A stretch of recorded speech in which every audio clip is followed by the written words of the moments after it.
Okay, here we are. Hey, this is Kart Chaser. We're at Charlotte Motor Speedway with the Cup Karts North America, CKNA, for our Spring Nationals. We are in our morning LCQ warm-up session. This is a junior LCQ warm-up session right now. So nothing's really going to happen. We're not even broadcasting on Race Hero yet. We're still working on that. So, well, apparently it's a Dave Mack problem because everybody else has got it except me. Yeah, mine's not working. Anyway, so this is just simply the warm-up session, the LCQ warm-up session. There are going to be some LCQs, last chance qualifiers. A few classes, we have so many people that they have to have a last chance qualifier to make the field. So, hey, anybody here at Charlotte Motor Speedway that is here, first of all, congratulations. You're doing a wonderful job of running. Second of all, if you make it through the LCQ and make it to the main event, congratulations. And if you finish in the top 10 or something, you should have a parade in your hometown, because you're a really big deal if you made it in the top 10 at Charlotte Motor Speedway Spring Nationals for Cup Karts North America. So welcome everybody, and we are just in the junior LCQ warm-up session. After that, I believe we'll have heavy, light, maybe masters and senior medium. I think one of the classes, the LCQ may have been canceled. I think it's heavy. But we'll see in just a moment. We do follow the schedule exactly. Anybody at home, you can look up the schedule on our Cup Karts page and see exactly when we're going to be doing everything. Print yourself up a copy and you will see exactly what we're doing. We are rain tires optional right now. We're rain tires optional. That means you can either run rains or slicks. The weather is, I don't know, I didn't check the temperature, but I assume it's in the 50s, and it's very foggy out there. Very foggy and wet. 52. Looks like we're 52 degrees. It's very foggy, very, very humid. And the track is, I'm going to say, moist again. It's not really wet. It's kind of a little bit moist. So I'm assuming that people are running rains. Has anybody noticed? No, everybody's on slicks? Okay. Sounds like our pit reporter saying that we're probably on slick. So that's my man Caleb next to me, and he's giving us information. A couple of carts are spinning out. We got, at Kart Chaser, okay, so Trevor, the owner, co-owner, Trevor is right here on site, which is really cool. We've got Caleb here, the floor director, Marcelo, Emery, Peyton, Jerry are running the cameras, and so we're very happy to have all the Kart Chaser people here. I'll tell you what, if you're at home or you're at whatever your racetrack is or whatever, and thinking about having Kart Chaser do one of your shows, I highly recommend it. They are so professional, so good at what they do, and I'll tell you what, they're worth every penny. Just the exposure is going to be worth every penny that you get from Kart Chaser. They're broadcasting worldwide, and we are literally getting texts and whatnot from people in Great Britain and all over the world saying that they're watching us, and they're very happy to have it. So we're just glad to be here. I just got another text regarding my choice of words on the wetness of the track. So I'm well aware that offends some people. I'm sorry, but I can't think of a better word. So there we go. How's that? We do still have the light set up all over the track, although we're not using it. No heavy and no masters. I just got clarification. No heavy and no masters. So there won't be a heavy warm-up, and there won't be a masters warm-up or LCQ. So that's the status on. We're going to let everybody into the field is essentially what it is. Everybody gets to play. So everybody in heavy and masters, you just made the main event. You just made the big race, and the features are 16 laps long. This track is a little over a mile long. I think it's 1.1 miles, and approximately 14 or 16 corners. So 16 laps this afternoon. We're going to start racing at. It looks like about 11. I think it's 11:15. I've been using the same piece of. Well, let's see, turn another piece of paper. I've been using the same piece of paper all weekend. 11:45. The juniors will start their feature. They're on rain tires. Everybody's on rain. Okay. It sounds like everybody out there is on rains right now, which I kind of half expect because they have the option all day long. So everybody is on rain so far, and that will conclude the junior LCQ warm-up session. Next scheduled is the senior heavy LCQ warm-up, but they are not going to have an LCQ. So we're going to wait till 8:14 a.m. for the senior light LCQ. After that, we have the masters LCQ warm-up. They're scheduled 8:21. They are not going to have that now because there's no LCQ for the masters. So then at 8:25, we're going to have the senior medium LCQ warm-up. these are simply warm-ups. They have no bearing on anything. There was some fantastic racing yesterday. Huge congratulations to some very dominant people. Chris Carroll had just a really, really, really good day yesterday. So it's so nice to see Chris Carroll doing well. Waycross Georgia's own Owen Lloyd just had a fantastic day, number 119, and congratulations to Arnold and Christine and Owen. They did very well. A bunch of drivers just really dominated yesterday. So very, very happy to see a bunch of people have a really good day. A few people had a not so good day, so I'm wishing you better today. And this place is absolutely packed. This is Charlotte Motor Speedway, and you can't imagine all the tents that I'm looking out here, all the it's easy up type thing, and most of them have some kind of a sidekick because it was real windy and cold a couple days ago. Last Friday, the weather is much better now, but other than it's so overcast.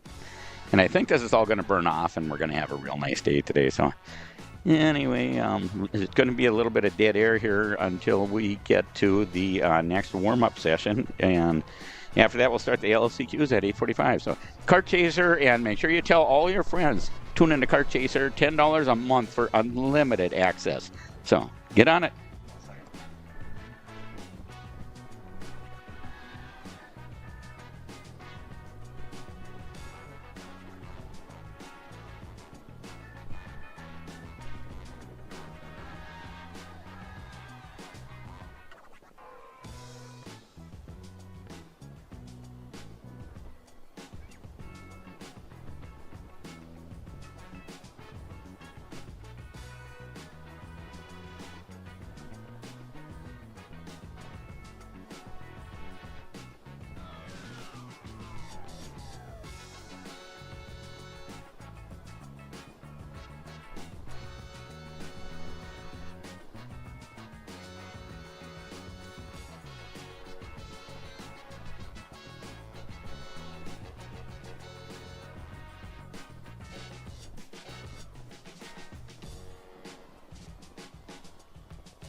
So you finally want to get behind the wheel, huh? Yeah, I've been shooting for 3 years and I've never got to drive.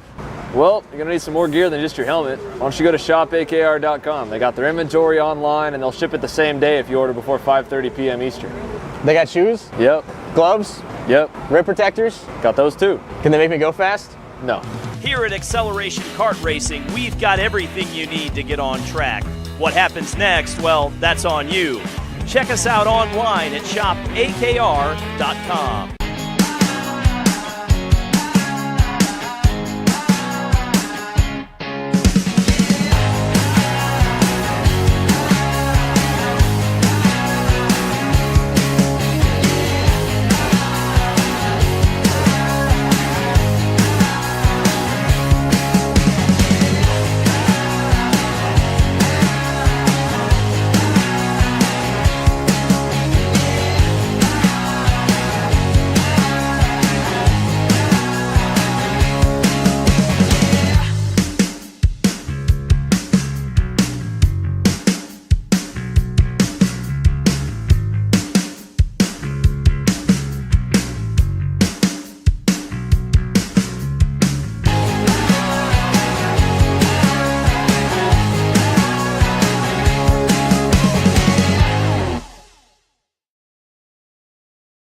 Here at MPG Motorsports, our main goal is to provide the best pathway to professional motorsports for our entire team, drivers and mechanics alike.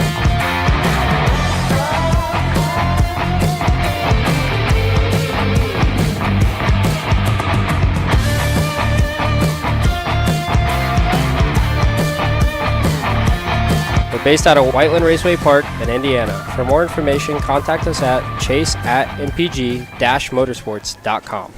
Studies show that even the best current generation of simulators only convince 50% of the human brain that they are real. Here at Simcraft, that just isn't realistic enough. Developed to offer the most realistic karting sim experience in the world, all testing has shown that the physics engine used in Simcraft's Grid 1 model convinces 90% of the human brain that you are actually on track.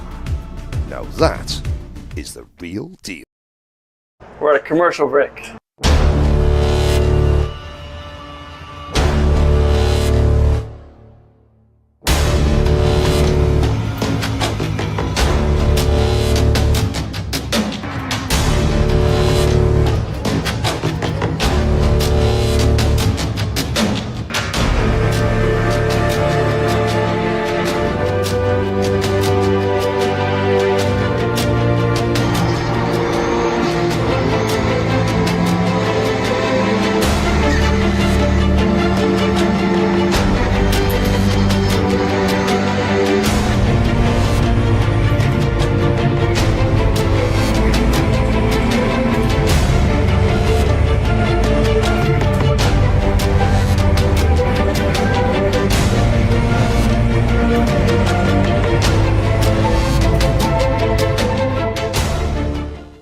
Are you looking for an advantage in your competition?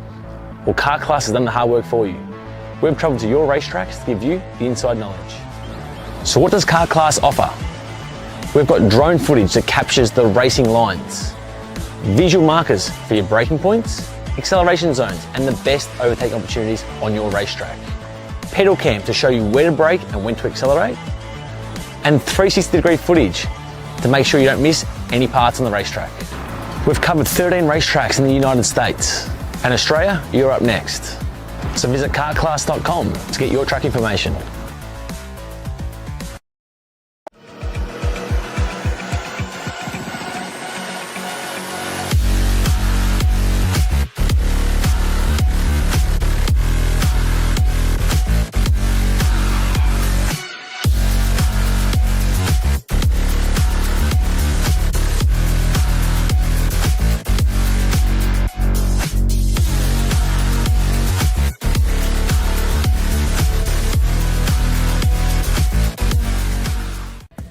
You need it?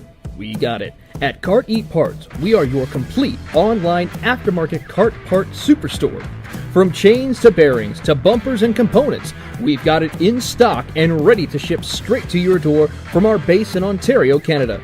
Check us out online at karteparts.ca.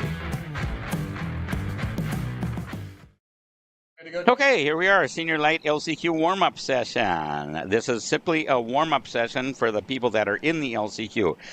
We're down to only 3 LCQs. We have a Junior LCQ, a Senior Light LCQ, and a Senior Medium LCQ. LCQ, of course, is last chance qualifier to see if you make the main event. So we're very happy to have the Senior Light LCQ. We have scratched the Senior Heavy LCQ and the Masters LCQ. If you're looking at our schedule, and you see them scheduled for Sunday morning, they're no longer valid. So everybody made the main event. So this is a Senior Light LCQ. After this, we will have the Senior Medium LCQ at 8:28. I'm sorry, these aren't the LCQs, it's the LCQ Warm-Up. Simply a warm-up for the LCQ. Senior Medium LCQ Warm-Up will be at 8:28. LCQs actually start at 8:45 a.m. 8:45 is a Junior LCQ. LCQs are 12 laps today, by the way. There's only 3 of them, the Junior, Senior Light, and the Senior Medium. And the actual warm-up session for the main event starts at 10:10 a.m. and the features start at, let me check again, 11:45 a.m. with the Junior class. And they will be 16 laps long. We are currently on rain tires are optional, and it's well, it's rain tires optional for everybody, and I think we're going to keep it that way all day long. I'm pretty sure, even though we probably won't even consider rains after a short period of time. I think the fog is going to burn off eventually here, and the track will dry up, and it'll be wonderful. We're expecting some fantastic racing. Once again, all those people that raced yesterday, they put on a good show, and we raced way late last night. I don't know. Pretty late. We were under the lights. Cup Karts Greg Jasperson brought in 80 temporary lights. I think they're diesel generator powered, whatever, lights up on light towers.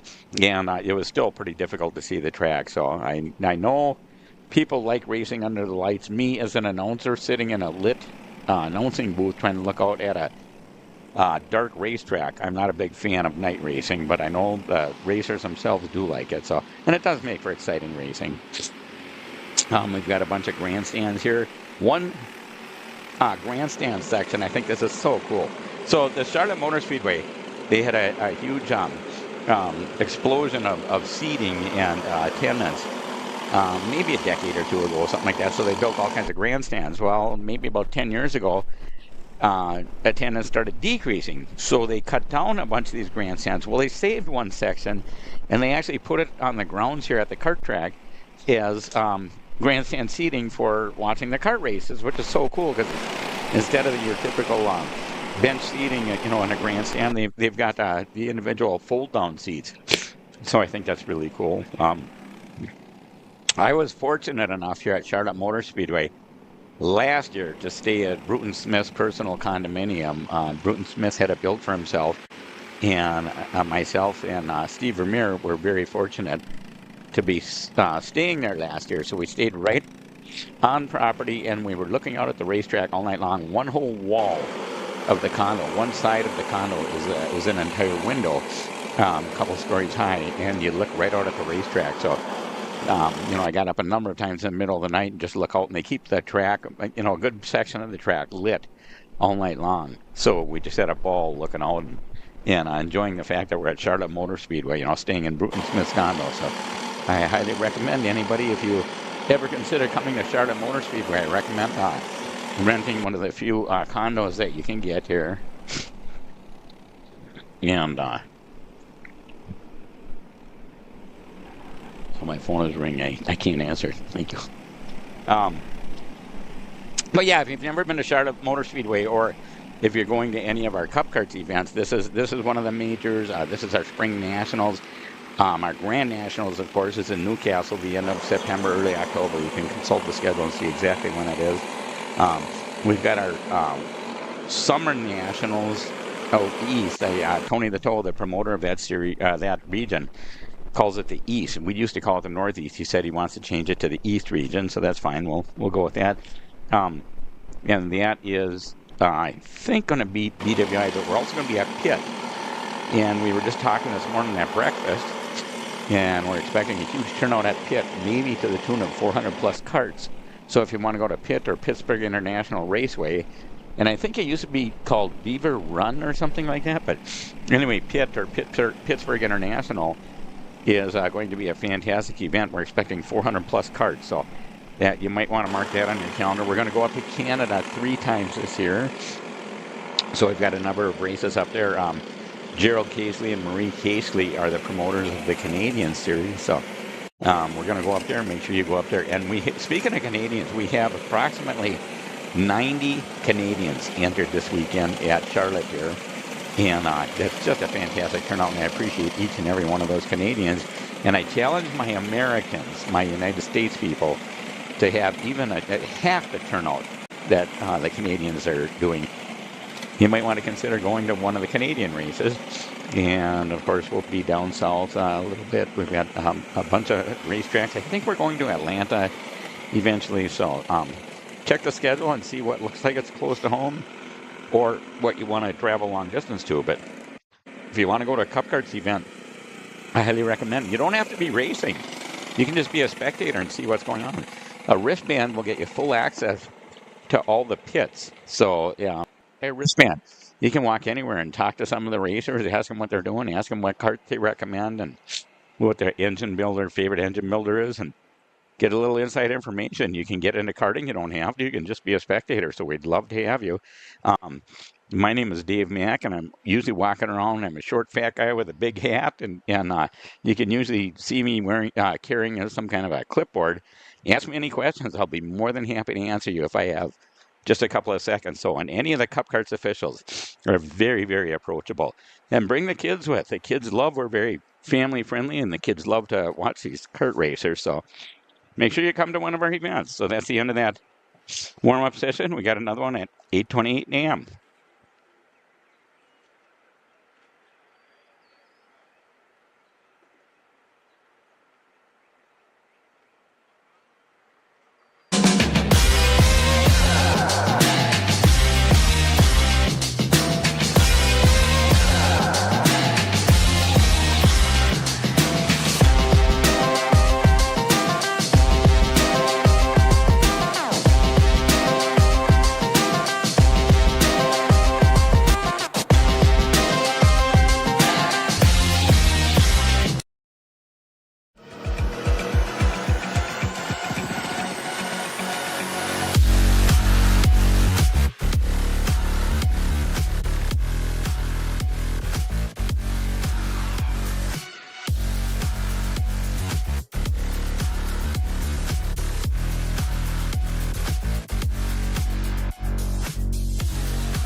Here at MPG Motorsports, our main goal is to provide the best pathway to professional motorsports for our entire team, drivers and mechanics alike.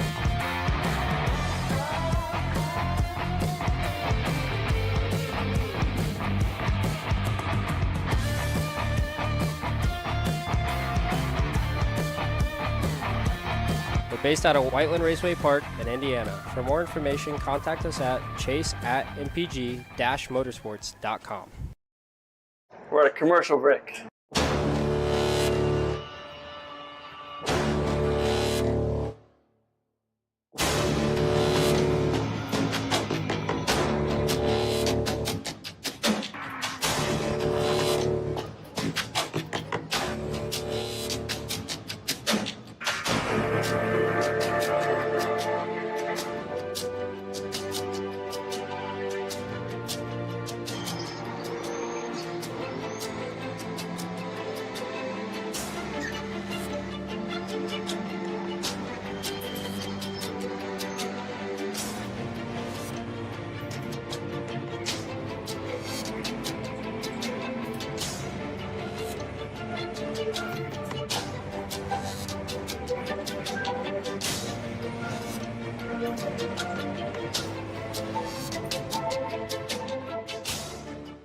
Colin, I need a new 219 chain. I need a 77 tooth sprocket. I need some more chain lube, and I need it probably as soon as like tomorrow.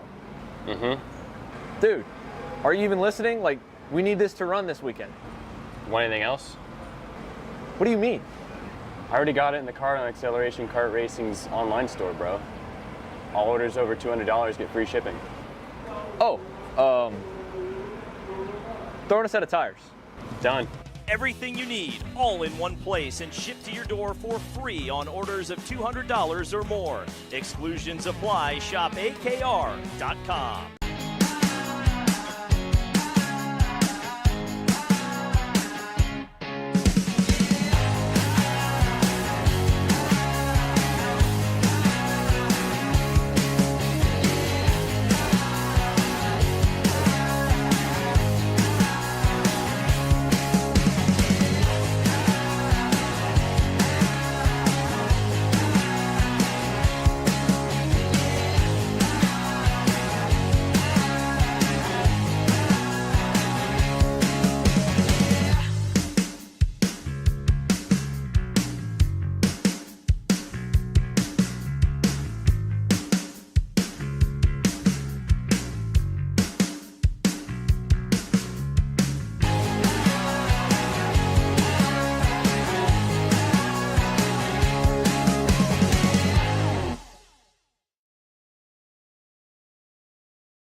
All right, here we go. This is the LCQ warm-up session for Senior Medium. Senior Medium LCQ warm-up session. It looks like everybody's still on rain tires.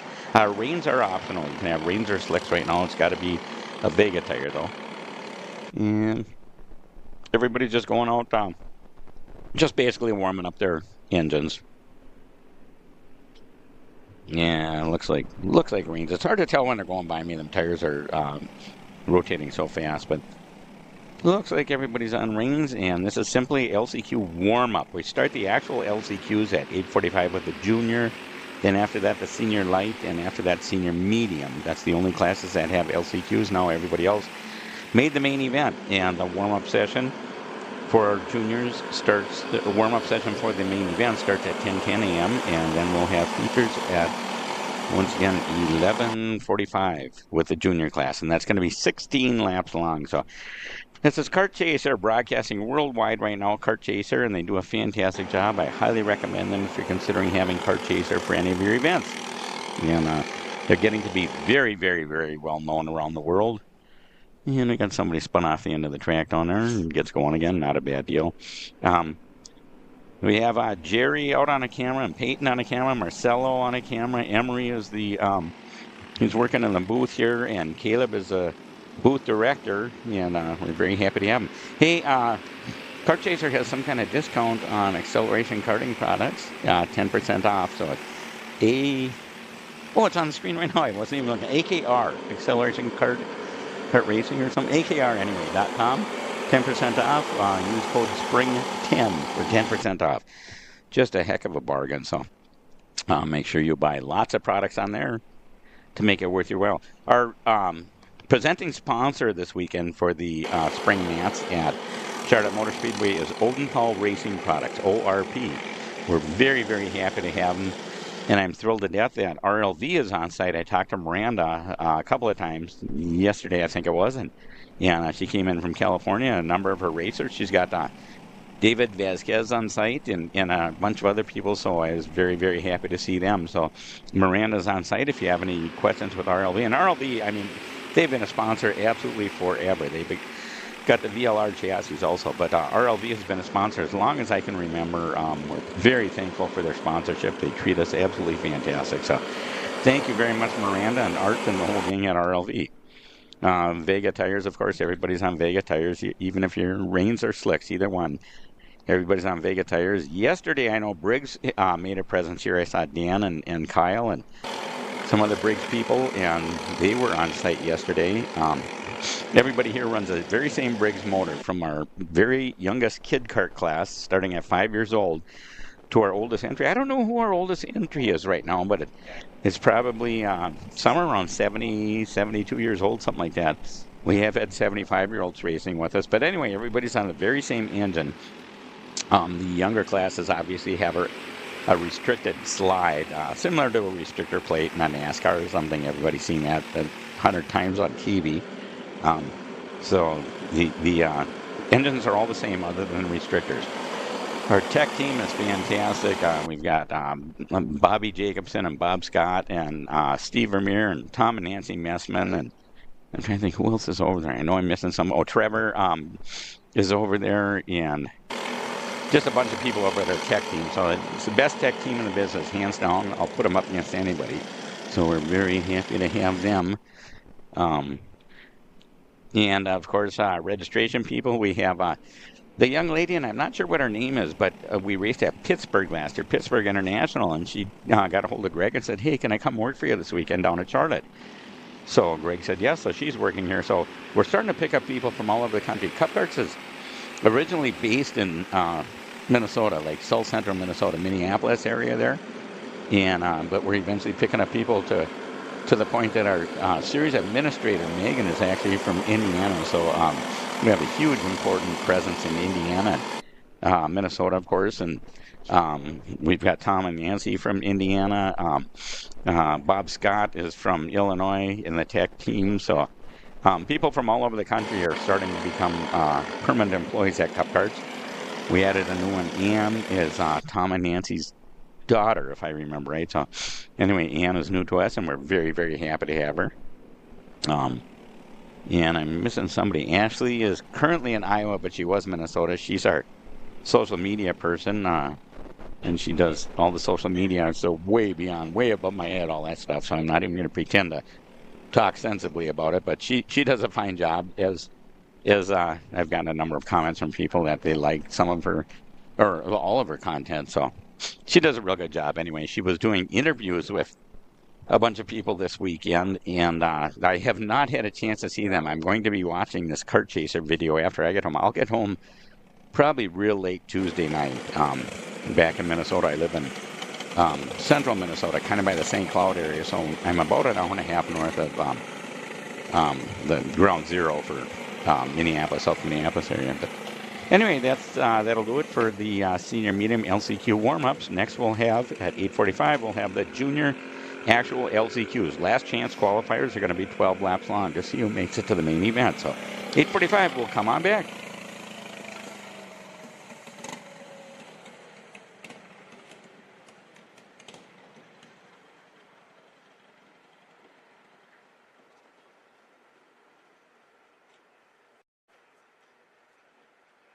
But the best current generation of simulators only convince 50% of the human brain that they are real. Here at SimCraft, that just isn't realistic enough. Developed to offer the most realistic karting sim experience in the world, all testing has shown that the physics engine used in SimCraft's Grid 1 model convinces 90% of the human brain that you are actually on track. Now that is the real deal. So you finally want to get behind the wheel, huh? Yeah, I've been shooting for 3 years and I've never got to drive. Well, you're gonna need some more gear than just your helmet. Why don't you go to shopakr.com? They got their inventory online and they'll ship it the same day if you order before 5:30 p.m. Eastern. They got shoes? Yep. Gloves? Yep. Rip protectors? Got those too. Can they make me go fast? No. Here at Acceleration Kart Racing, we've got everything you need to get on track. What happens next? Well, that's on you. Check us out online at shopakr.com. Here at MPG Motorsports, our main goal is to provide the best pathway into professional motorsports for our entire team, drivers and mechanics alike.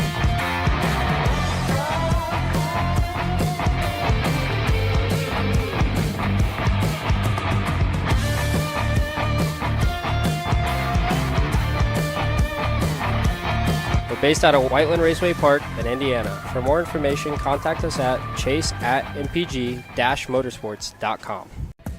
You need it? We got it. At Kart Eat Parts, we are your complete online aftermarket kart part superstore.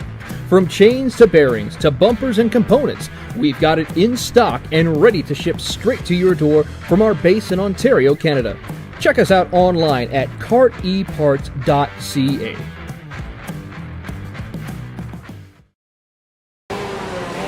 Brandon, why are there all these charges for just over $200 from Acceleration Kart Racing's website? That's because AKR gives you free shipping on orders of $200 or more within the continental US. Okay, but I thought you were just getting a pair of gloves. That's what, 70 bucks? But if I'm getting a new pair of gloves, I might as well get a new pair of shoes to match. And then on top of that, I'll get a neck brace because with the shipping, it's basically free. Yeah, I do not think the math checks out on that. Everything you need, all in one place and shipped to your door for free for orders of $200 or more. Exclusions apply. Spend responsibly. Shop AKR.com.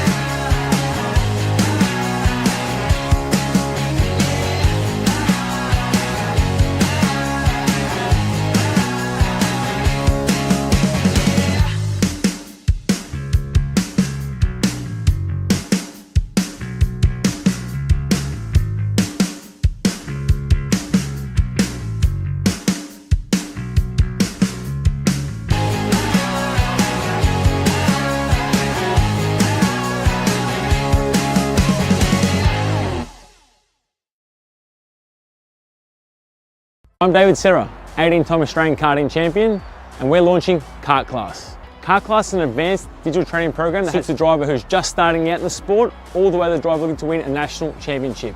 In this program, you're going to be learning about how to find the ideal racing line and what an apex is, braking and throttle markers, wet weather racing lines, and how to overtake other competitors. We target how to brake in the wet weather, and we look on the mental side of kart racing as well with our mental skills coach. At the completion of this program, you'll be lighting up purple sectors in qualifying, know when to defend on the opening laps, and how to pressure your opposition into mistakes. We teach you the tools to be resilient and how to get in the right frame of mind before a race.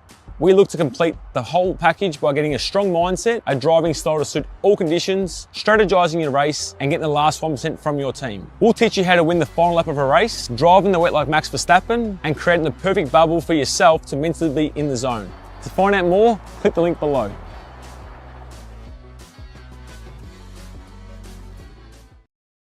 We're at a commercial break.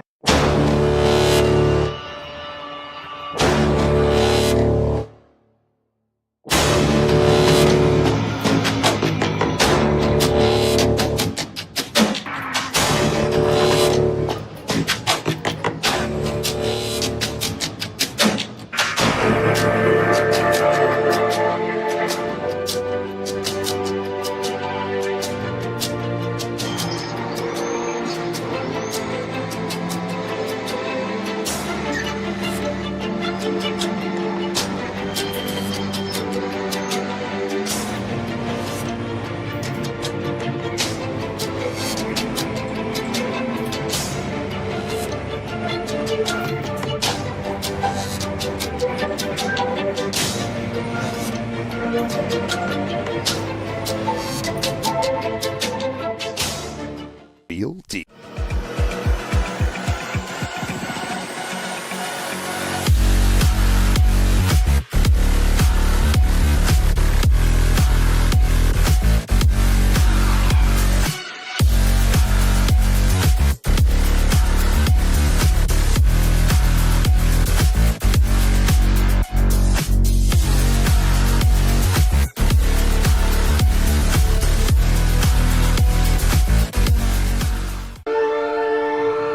Here at MPG Motorsports, our main goal is to provide the best pathway into professional motorsports for our entire team, drivers and mechanics alike.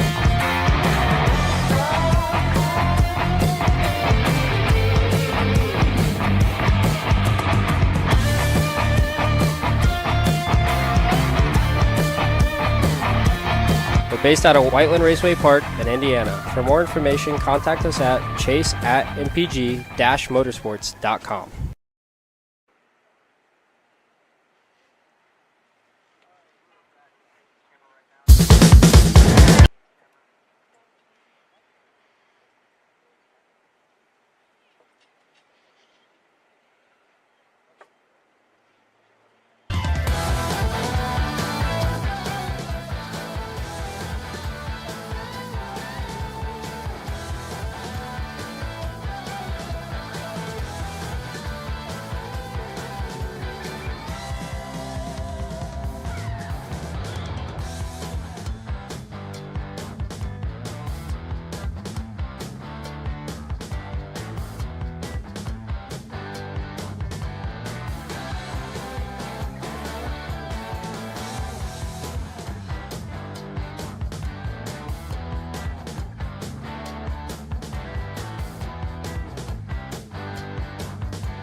Okay, here we are back at with Kart Chaser at Cup Karts North America, CKNA Spring Nationals. This is our LCQ. This is 12 laps long. This is our junior LCQ. The top 4 are going to transfer. Just so you know, the top 4 are going to transfer in this LCQ. Looks like we have about 28 entered, and the top 4 are going to transfer. So this is very important. This is to make the main event. This is the LCQ for the junior class. Top 4 will transfer. And once again, it looks like a big field here at 20. I believe there's 28 out there. So this is very, very important that you make the main event. There's people from all over multiple countries racing with us this weekend. And the track is very, very moist out there. We can see that right now, and it's very foggy here. You can see on the cameras that it's a little bit, it's not difficult to see the track. It just looks odd. So we're all watching Ryan the Flagman. Ryan says, green, green, green, go, go, go. Let her rip, Tater Chip.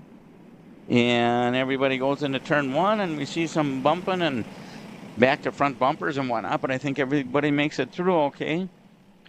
And we're just watching up front to see, remember, once again, the top 4 transfers. So you don't want to be in that 5th place at the end. I believe that's Joseph Shepard, the number 3. I believe that's Joseph Shepard up front. And I see Ethan Leroy out there, 63 somewhere. Christopher Goulet, 644. Trevor King, Diego DeFrancisco. DeFranciscos have been racing with us a while. It's nice to see them making the spring nat. Somebody is off the track behind the rubber tire barrier. There's 1, 2, 3, 4. It looks like about 5 karts involved in this little melee. And that's going to end their day. Oh, my goodness.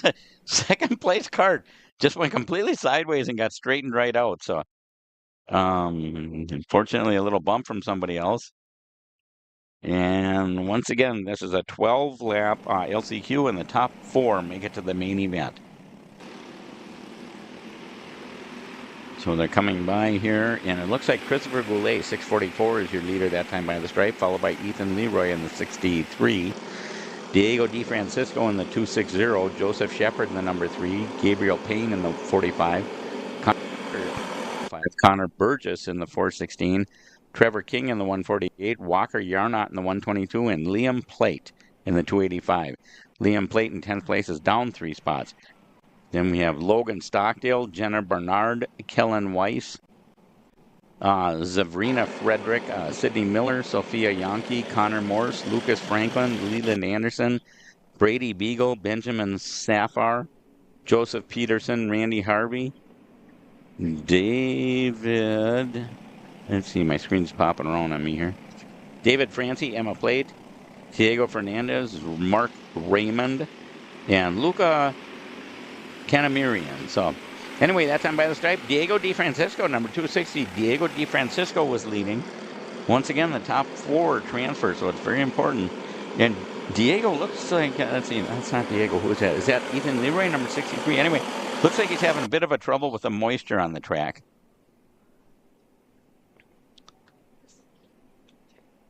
So we've got 10 laps to go, last time by the stripe. So the complete.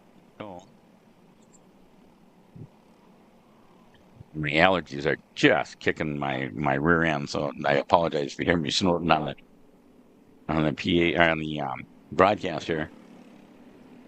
And it's not just me. I've talked to the other people in the broadcast booth, and they're saying the same thing. Yeah, allergies are just terrible right now for some reason. We've got the whole broadcasting Kart Chaser broadcast team. They're based in Texas, I believe, but they've got people from all over too. And they do a number of events around the country, and we're very, very fortunate that we have them here this weekend for Spring Nats, and we truly appreciate Todd Barron and his brother, Barron Racing Team, for heavily helping sponsor the broadcast this weekend. So thank you, Todd, Dr. Todd. It's always enjoyable to have Dr. Todd. Dr. Todd's on a new chassis this weekend. Dr. Todd's racing a Mach 1 chassis, so he struggled a little bit yesterday getting everything dialed in. His tuner, Jeff Hudlett, I think, is doing a good job straightening it out. So Dr. Todd should do well. He's got at least one other person under his tent wearing a Mach 1 suit, which is new to me. I believe that's a German kart manufacturer. So we've got about 8 laps to go, and your leader is still number 260, Diego Di Francisco, followed by Walker Yarnot, Joseph Shepard, Connor Burgess, and Ethan Leroy are your top 5. Ethan Leroy down 4 spots from his starting position. And once again, the top 4 will transfer into the main event. The main event is 16 laps long later on this afternoon.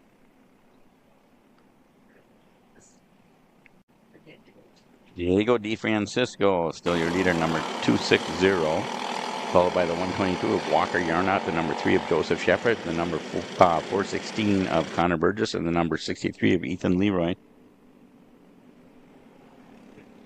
And I'm pretty sure everybody is on reins out there right now.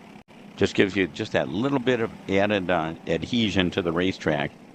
Slicks would be just too slippery right now. I think eventually they're going to change over to slicks, but right now everybody has chosen reins, it looks like.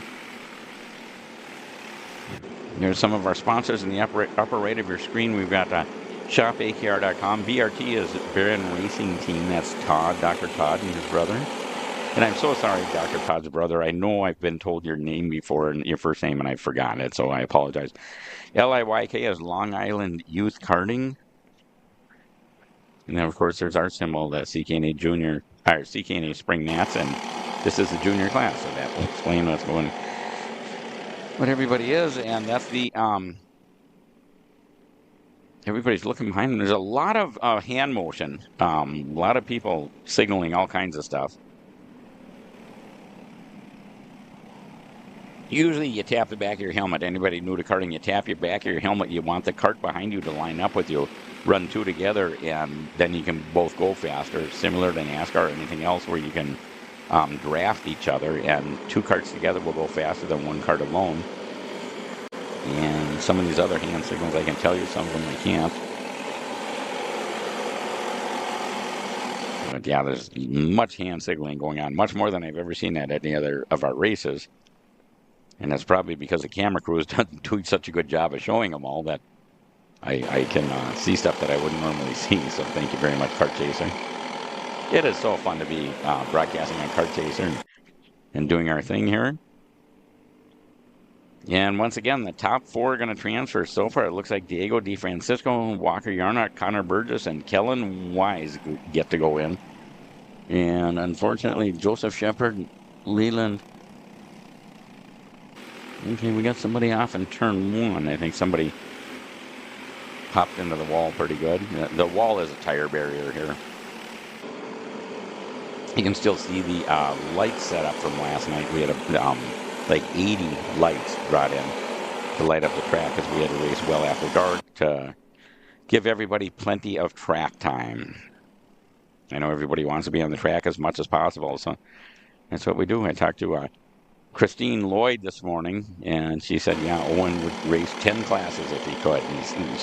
I think he's racing 3 right now, if I'm not mistaken, and she said, yeah, he would race 10 if he could. He just loves being on the track. And poor Arnold, Owen's dad, Christine's husband, has his hands absolutely full trying to get the karts ready, but he gets Owen out there every time. So congratulations to the Lloyd family, and Owen's having a really good weekend. Owen's having a good couple of years, actually. Chris Carroll, number 12, had a fantastic day yesterday, so we're very happy with Chris, or happy for Chris. Once again, Diego Di Francisco, Walker Yarnot. This is the last race. The screen just went blank, so yeah, there we go. Okay. Diego Di Francisco, Walker Yarnot, Connor Burgess, and Kellen Wise. First spot out is Joseph Shepard so far.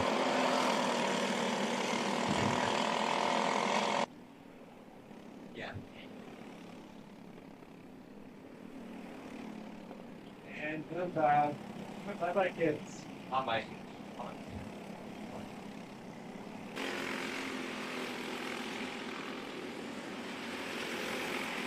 Okay. Yeah, and we're still watching. We've got 3 laps to go. It's going to be 2 sticks up this time for our flagman, Ryan. And Diego Di Francisco has had like 90% of this race he's been leading. So we're just waiting to see the final results. Top 4 are going to transfer. Like I say, top 4 transfer. This is a junior LCQ. top 4 transfer, and after this we'll have the Senior Light LCQ. And we're just waiting for our leader to come around. And there it is, 2 sticks up, so it's going to represent 2 laps to go for Diego Di Francisco, followed by the 122 of Walker Yarnott, Connor Burgess, and the 96 of Kellen Wise. And unfortunately, the number 30 back there, Leland Anderson, looks like he probably won't make the main event. Leland's got some catching up to do, apparently, and there's less than 2 laps, 1.5 laps to go for your leader, Diego Di Francisco. So Leland Anderson is the person that we're watching. See if Leland can make it. And there's a huge gap between first and second, between second and third. Third and fourth are running together, and then back to fifth, there's another huge gap. So it looks like, other than the battle for third place, it looks like there won't be much changing of position, and there really should be no battle for third place, because you both want to make the field, and if you take each other out, which happened at a number of times yesterday, first and second took each other out, and third place won. So there's a white flag for Diego Di Francisco. So Diego, you are less than 1 lap away from making the main event at Charlotte Spring Nationals, CKNA Spring Nationals in Charlotte, North Carolina.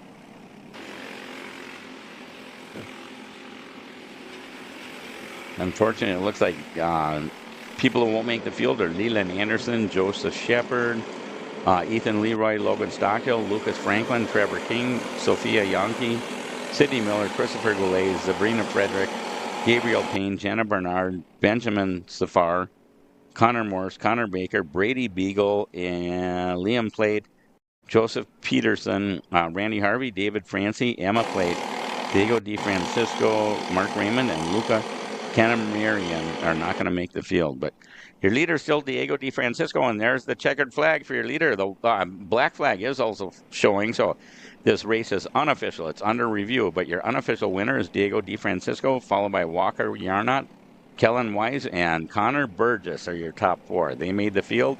Leland Anderson, unfortunately, unofficially did not make the field. Joseph Shepard, Ethan Leroy, these all did not make the field. Lucas Franklin, Logan Stockdale, Trevor King, Sophia Yonke, Sidney Miller, Christopher Goulet, Zavrina Frederick, Gabriel Payne, Jenna Barnard, Benjamin Safar, Connor Morris, Connor Baker, Brady Beagle, Liam Plate, Joseph Peterson, all did not make the field. Unfortunately, they're probably going home early. So congratulations to Diego Di Francisco. You made the main event. Walker Yarnott, you made it. Kellen Weiss and Connor Burgess. So way to go, everybody.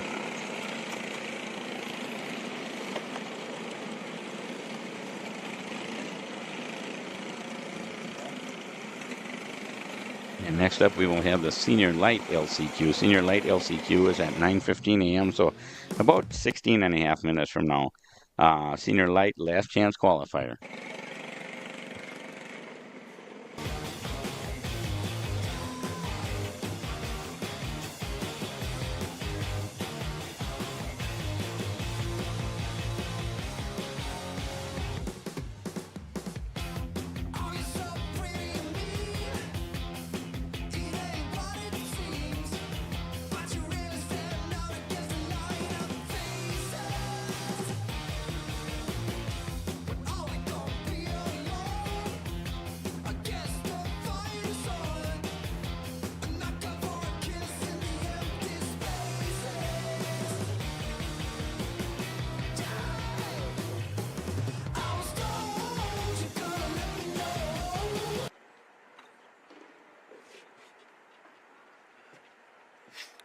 .7 through sprocket. I need some more chain lube, and I need it probably as soon as like tomorrow.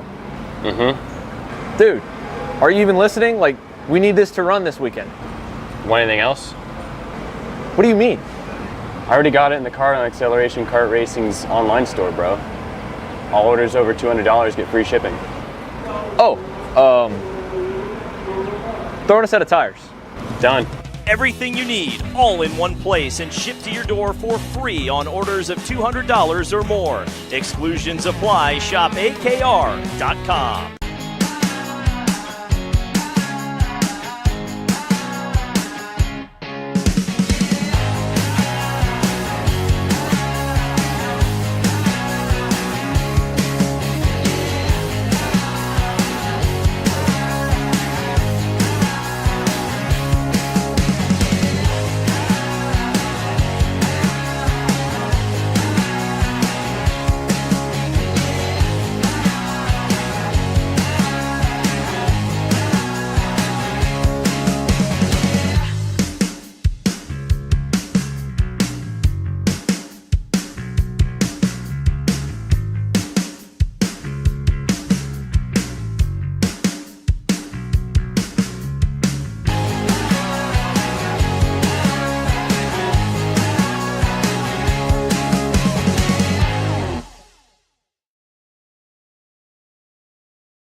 Are you looking for an advantage in your competition? Well, Kart Class has done the hard work for you. We've travelled to your racetracks to give you the inside knowledge. So what does Kart Class offer? We've got drone footage that captures the racing lines, visual markers for your braking points, acceleration zones, and the best overtake opportunities on your racetrack, pedal cam to show you where to brake and when to accelerate, and 360-degree footage to make sure you don't miss any parts on the racetrack. We've covered 13 racetracks in the United States, and Australia, you're up next. So visit kartclass.com to get your track information.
So you finally want to get behind the wheel, huh? Yeah, I've been shooting for 3 years and I've never got to drive. Well, you're going to need some more gear than just your helmet. Why don't you go to shopakr.com. They got their inventory online and they'll ship it the same day if you order before 5:30 p.m. Eastern. They got shoes, Yep. gloves, Yep. rib protectors. Got those too. Can they make me go fast? No. Here at Acceleration Kart Racing, we've got everything you need to get on track. What happens next? Well, that's on you. Check us out online at shopakr.com.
Here at MPG Motorsports, our main goal is to provide the best pathway into professional motorsports for our entire team, drivers and mechanics alike.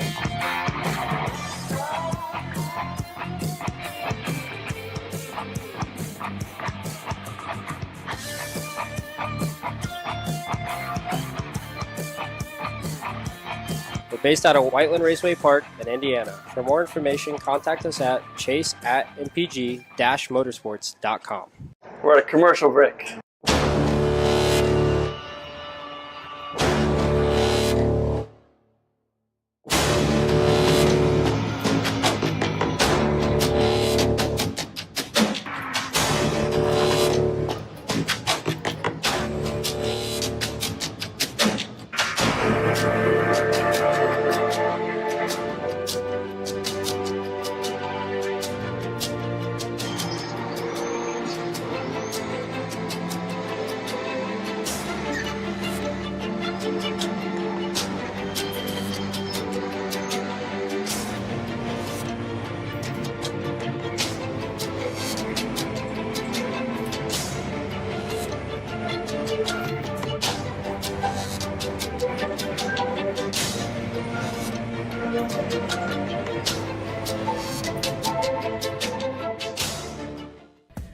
You need it? We got it. At Kart Eat Parts, we are your complete online aftermarket kart part superstore. From chains to bearings to bumpers and components, we've got it in stock and ready to ship straight to your door from our base in Ontario, Canada. Check us out online at karteparts.ca.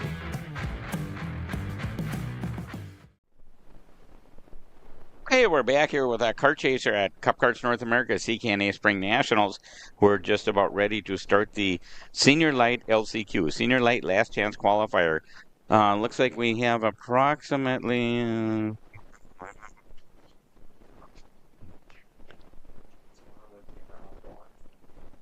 Looks like we have approximately 48 entries. Thank you very much. 48 entries. And we've got, number 21, Ayrton Grimm is out there. First of all, only 4 are going to transfer. Out of all those entries, only 4 get to transfer. We've got Ayrton Grimm, Dylan Rennie, Caleb Jarvis Kami, Dominic LeBlanc, Alec Drummond, Colin Denier, Chloe Drummond, Jackson Barr, Sebastian DeFrancisco, Brady Eichhoff, Stephen Navratil, Patrick Levere, Katie Yanchuk, Tristan Altman. We also have, let's see, who else do we have on the list here? Tristan Altman, Owen Yeland, Braggy Vainwright, Nathan Powell, Antoine Lecherit, Noah Van Stratton, Ryan Miller, Matthew Darlison, Harrison Browning, Cameron Estes, Tyler DeRochiers, Garrett Andexler, Michael Robbins, Clay Bowman, Ryan Danier, Jamie Stropko, Gavin Isaacs, Anthony DiMaggio. We also have Tyler Dollick, Logan Hickman, Sawyer St. Clair, Lucas Shelton, Caden Drummond, Logan Upton, Stephen Eisert, Nolan Holiday, Dylan Davidson, Jack DeLucci, Steven Masterson, Tyson Storer, Natalie Whitekey, Mackenzie Matthews, David Baker, Austin Speck, and Nikki Palladino are all in the LCQ for the Senior Light. Remember, only 4 transfer out of the, how many names did I just mention? Probably looks like about, 48 in there, 48, and only 4 transfers. 12 laps long, and we're just watching to see if we get the green from our flagman over there, Ryan. Ryan's doing a fine job. So we're trying to get everybody formed up. 12 laps long, once again. 12 laps long and 4 transfer. This is to make the main event. This is to make the feature. The feature is 16 laps long. So this is very important for our Senior Light class. Senior Light is a huge class, and only 4 get to move on. And they look like they're all lined up, and they look like they're moving pretty slowly. We had a real problem last night with getting them to slow down, and we're watching Ryan, and Ryan says, yellow, no start, no start, no start. He is not happy with that, and the field bunches up. Of course, a lot of people raise their hands up. Everybody is supposed to, but a lot of people do, so that works very well. And we had no wrecks up in the first corner, so that's good. We're going to try this all over again, see if we can get a start again.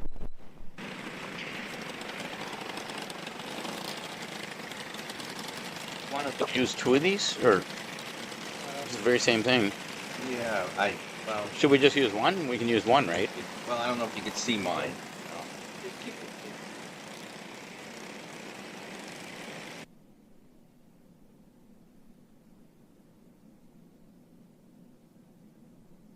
Thank you. Okay, we're going to try this again. I am not used to this broadcast booth stuff. You know, it's like we're normally, Tony and I, we are green, green, green, go, go, go, hammer down. And we're going to watch real quick and see who makes it. Remember, this is 12 laps long, and we've only got 4 get to transfer to the main event. So they're coming around behind me. The broadcast booth we have right now has no back windows on it and very little side windows, so we really can't see much other than what's right in front of us. We are in the infield of the racetrack, so it's a little bit difficult, so we have to rely on the cameras and the scoring loop. There's one scoring loop, unlike NASCAR where they have them all over the racetrack. For kart racing, there's only one scoring loop right at the start-finish line. So we generally wait till they come around to make absolutely sure we can see who's out there. And it looks like Ayrton Grimm is up front, number 21. Ayrton Grimm is your leader, and somebody is trying to restart their Tony kart over there. Unfortunately, somebody's motor stalled. We are still green. Here comes Ayrton Grimm, followed by the 109 of Caleb Jarvis Kami, Dylan Rennie, and Dominic LeBlanc are your top 4. Then Alec Drummond, who at this point would not make the main event, but 5th place, Alec Drummond. 6th place, Colin Daner. 7th place, Jackson Barr, Brady Eichhoff, Owen Yeeland, and Sebastian DeFrancisco are your top 10. Then we have Chloe Drummond, Stephen Navratil, Nathan Powell, and Patrick Lelave, and Tristan Altman. So that's your top 15, but the top 4 are going to make the main event. Once again, Ayrton Grimm is leading, followed by Caleb Jarvis Kami, Dylan Rennie, and Dominic LeBlanc. And the first one out is Alec Drummond so far. Now, once again, it's 12 laps long. There's 11 laps to go. We only completed 1 so far. And here they come, and it looks like it's Ayrton Grimm is still leading. I don't think Ayrton Grimm has raced with us for a while. And it's nice to see him back. And yes, indeed, if that name sounds familiar, it is. I talked to Mom a number of years ago, and she said, yeah, it's from Ayrton Senna. So it's spelled the same, and so that's kind of cool, kind of a nod to Ayrton Senna. Ayrton Grimm, number 21. I can't remember. I knew a while ago what state they're in, but I can't remember anymore. Caleb Jarvis Kami in 2nd place, Dylan Rennie 3rd, Dominic LeBlanc 4th. So the top 4 will transfer to the main event once again. And we're going to have 9 laps to go this time by. And the top 4 is stretching out. Oh, and 4th place just spun off the track. That is Dominic LeBlanc, I believe.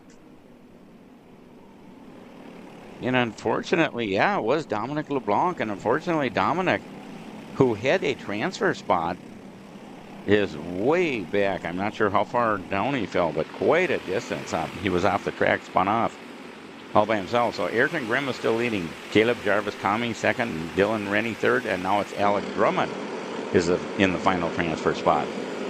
A lot of laps left to go, though.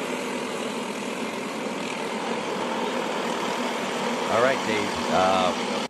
Only 4 go to the feature today, so that's a tough nut to crack there for these guys. Brady Eckhoff is, well, really, Alex Drummond is on the bubble right now. And, of course, Brady Eckhoff is right there in 5th. But Alex Drummond is on the bubble, and he's got to really drive a careful race here to make sure he could get into the feature. Ayrton Grimm, he seems pretty good. He's up there. Caleb Jarvis Kami, Dylan Remini are in so far, but sometimes they get dicey and they mess up that top 4. But at this point, it looks like they're being pretty respectful with each other. Tough break for these guys that they had to set up for water conditions, because I think later in the day it is going to be dry again, and these top 4 are going to have to change their setup when they go to the feature race. And that's a good point, Tony. Yeah, and the current weather is very the best description is moist out there. I know a lot of people don't like that word, but that's I can't think of a better word. So I'm getting a stink eye from some of our people in the broadcast booth. So yeah, but that's the way it works. To the point that it's so foggy here, we cannot see the grandstands, Cup NASCAR grandstands over in like turn 1. So they're getting into it now. So it's going to be tough for these top 4. Ayrton Grimm continues to hold the lead with Dylan Rennie in 2nd, Caleb Jarvis Kami in 3rd. Brandy Eckhoff, like I said, now he moved up into the top 4, and Drummond got dropped out. So Eckhoff is on the bubble, but they started getting a little dicey there. And it will be 6 laps to go next time your leaders come by, 6 out of 12. So the race will be half over next time they come by, the leaders come by. So your leader is number 21, right? Yep, Ayrton Grimm. Right. Yeah. And Ayrton's got, 5-6 kart lengths ahead of second place, it looks like. I mean, Ayrton's real healthy right now. So he's safe out there. Yeah, he's safe. A good battle maybe going on for second, but at this point, they got enough over the 4th place driver that they really shouldn't battle for that second place. I was just thinking, Tony, don't battle. In case they take each other out. Yes. So really, Dylan Rennie and Caleb Kami, they should just be holding tight. Nathan Powell now moves up into the 4th spot. He's on the bubble. Owen Yellen and Antonio Cartwright. I probably didn't. I butchered that one up, but all right. So right now, Nathan Powell in the number 330 gets into the top 4. So that's where he wants to be if he wants to run the feature here today at the CKNA Spring Nationals here at Charlotte Motor Speedway. Final day of the Spring Nationals. The features will be run. This is this LCQ in Senior Light. So, like I said, Grimm is out there in front. Nobody challenging him. Rennie and Kami are getting kind of close. They got to watch each other. Number 365 and 109. And now the number 330, Nathan Powell, gets into that top 4. But he's got the 397 of Owen Yellen and the 721 Antoine, I think it is. Antoine Lacharit. There we go. Yeah, thank you. So we'll see what happens. But right now, Nathan Powell, the number 330, is on the bubble.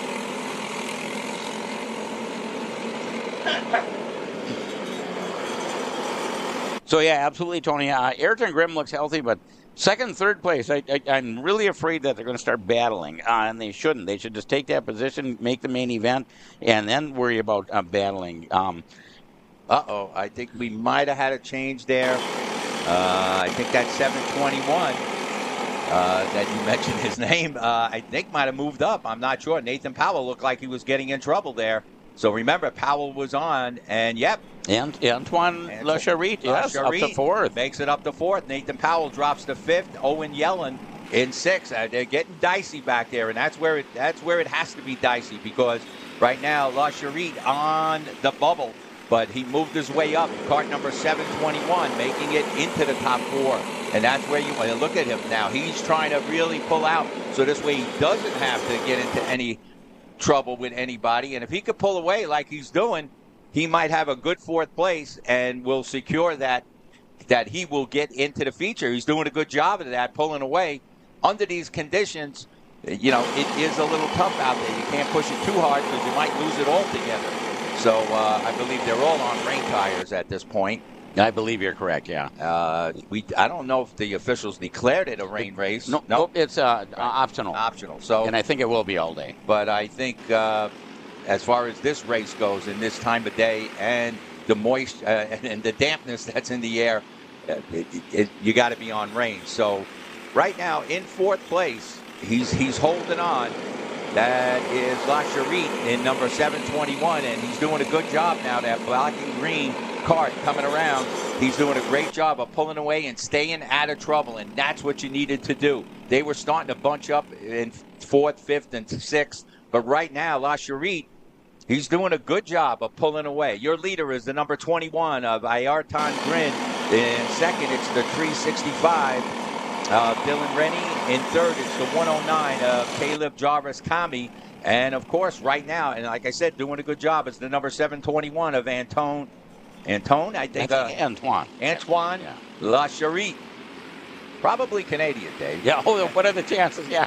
What are the chances of that? I'm guessing Quebec, but I'm just going out on a limb here. But a good job by Lacherit, the cart number 721. He did what he had to do. Once he got into that fourth place position, he started pulling away, and that's what he had to do in order to secure that start in the feature. A tremendous race here at Charlotte Motor Speedway with over 500 entries and having to run these LCQs and giving everybody that last chance to hang around today and get into the feature, and only taking the top four is a tough one.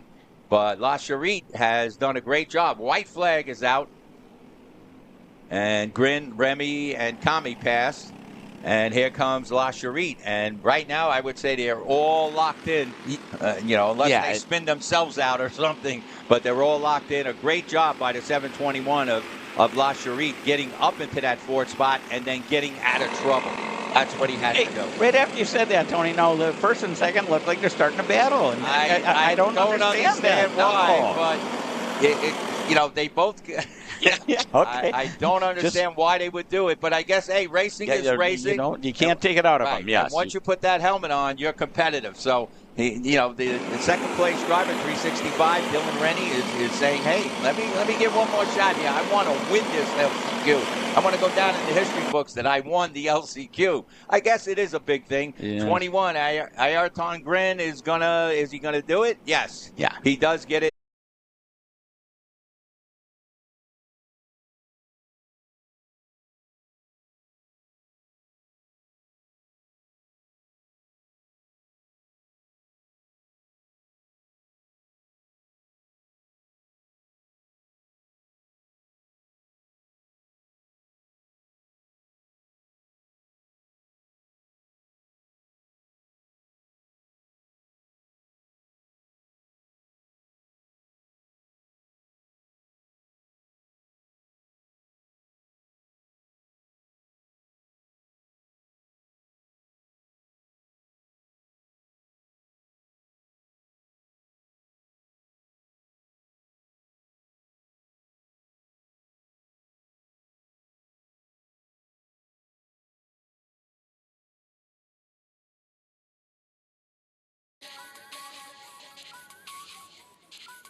So you will finally want to get behind the wheel, huh? Yeah, I've been shooting for 3 years and I've never got to drive. Well, you're gonna need some more gear than just your helmet. Why don't you go to shopakr.com? They got their inventory online and they'll ship it the same day if you order before 5:30 p.m. Eastern. They got shoes? Yep. Gloves? Yep. Rib protectors? Got those too. Can they make me go fast? No. Here at Acceleration Kart Racing, we've got everything you need to get on track. What happens next? Well, that's on you. Check us out online at shopakr.com.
Here at MPG Motorsports, our main goal is to provide the best pathway into professional motorsports for our entire team, drivers and mechanics alike.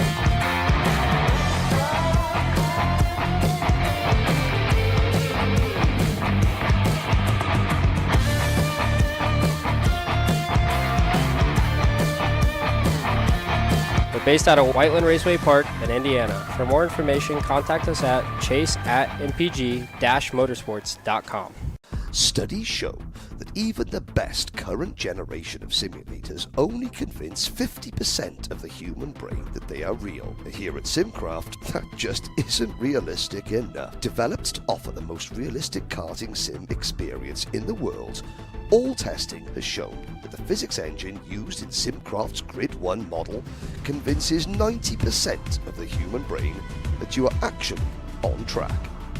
Now that is the real deal. We're at a commercial break.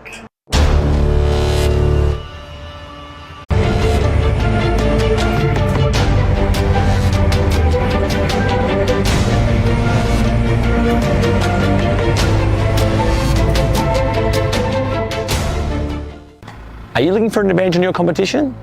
Well, Car Class has done the hard work for you. We've travelled to your racetracks to give you the inside knowledge. So what does Car Class offer? We've got drone footage that captures the racing lines, visual markers for your braking points, acceleration zones, and the best overtake opportunities on your racetrack, pedal cam to show you where to brake and when to accelerate, and 360-degree footage to make sure you don't miss any parts on the racetrack. We've covered 13 racetracks in the United States, and Australia, you're up next. So visit kartclass.com to get your track information.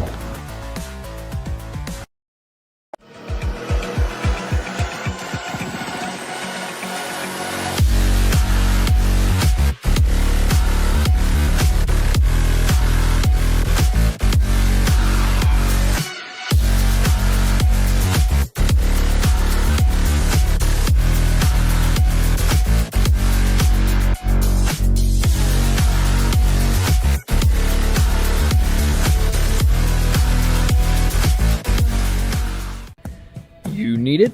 We got it. At Kart Eat Parts, we are your complete online aftermarket kart part superstore. From chains to bearings to bumpers and components, we've got it in stock and ready to ship straight to your door from our base in Ontario, Canada. Check us out online at karteparts.ca.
Hey, we're back with Kart Chaser here. Don't forget to shop akr.com, 10% off. Use code SPRING10. And Tony? And you get, if you purchase $200 or more, you will get free shipping.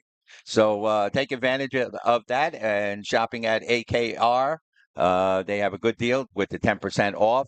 So, and like I said, you go $200 or above, you will get free shipping of all your products to your destination. So this is the Senior Medium LCQ. There's 41 entered, 41 in the LCQ. How many make it, Tony? Top 4. You got it, top 4. This is very important. Now, the number 33, that Jake Heblow, he is a past champion many times over, local champion in Maryland. And I guess I remember he did get knocked out or something happened yesterday, and I guess that's what regulated him back to this LCQ. Isn't that sad? He was running a good race, Yes. and I mean, that's the way the world works. That's but the way it goes. You And, make the LCQ. So, I mean, I'm saying he should be pretty good out front. The 122 of Junior Downs, you know, we've heard of him around. So it's tough, but the top 4, 013 of Steven Eisert, maybe? Eisert. Yep. And Austin Speck. And we are green, green, green. Go, go, go. They got 12 laps to try to make it in the feature. You know what? I don't think I see Hevlo out there. He might have passed. Oh, we got a bunch of them kind of scattered around. They're getting back on the track.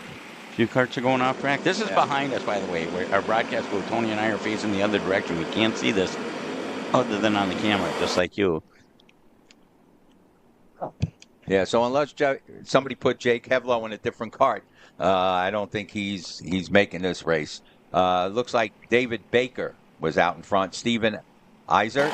Did we say Eisert? Eisert, maybe? Yeah. Jack Sutton, Austin Speck, Michael Gay, Brody Kellner, Colin Miller, Will Lawler. I mean, you're talking about some top drivers locally in my area.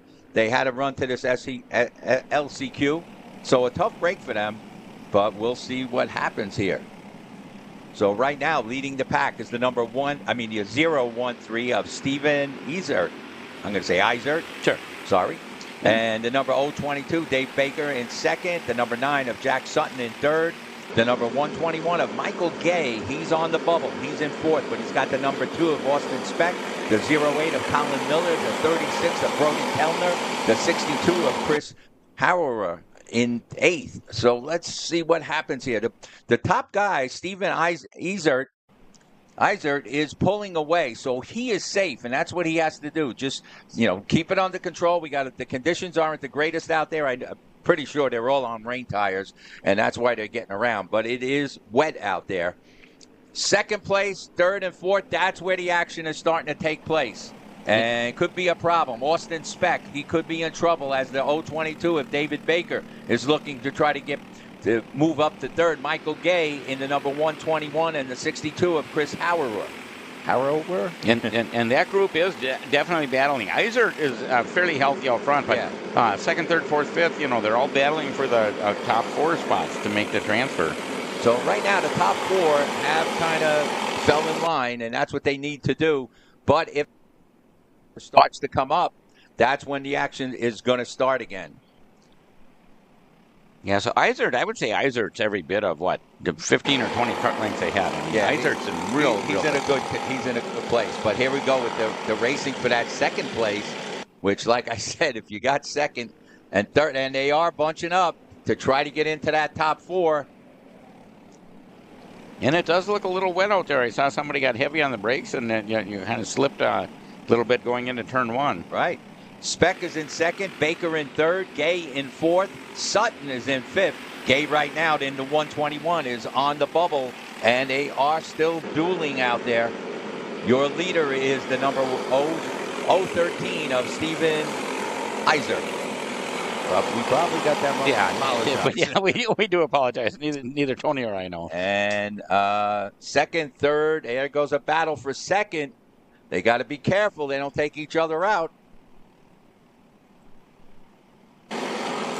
Remember, only the top 4 will go to the feature here today at the Charlotte Motor Speedway, the CKNA SpringNationals in 2024. And it's 8 laps to go that time by the stripe. Yeah. So this race is 1/3 over. Isert, Speck, Baker, Gay, Harrower, Kami, Sutton, DeLucci, Prince, Miller, So Das. Kami moving up, and Harrower right there in 5th. Gay is on the bubble. Kart number 121. He's got to be careful, drive a good race. There he is. Do you see him on the screen right now, the 121?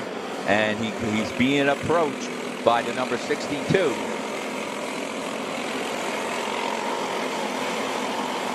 I don't see anybody having chair-offs, throwing chair-offs, onto the track, ripping them off, but I'm sure it's happening somewhere. I'm just not seeing it because, And you saw Chris there trying to jump that curve and try to get on the inside of Gay. He wants to get into that top 4. He wants to make the feature. But that's where the race is. Kart number 121, Michael Gay, trying to hold off the number 62 of Chris Harrower.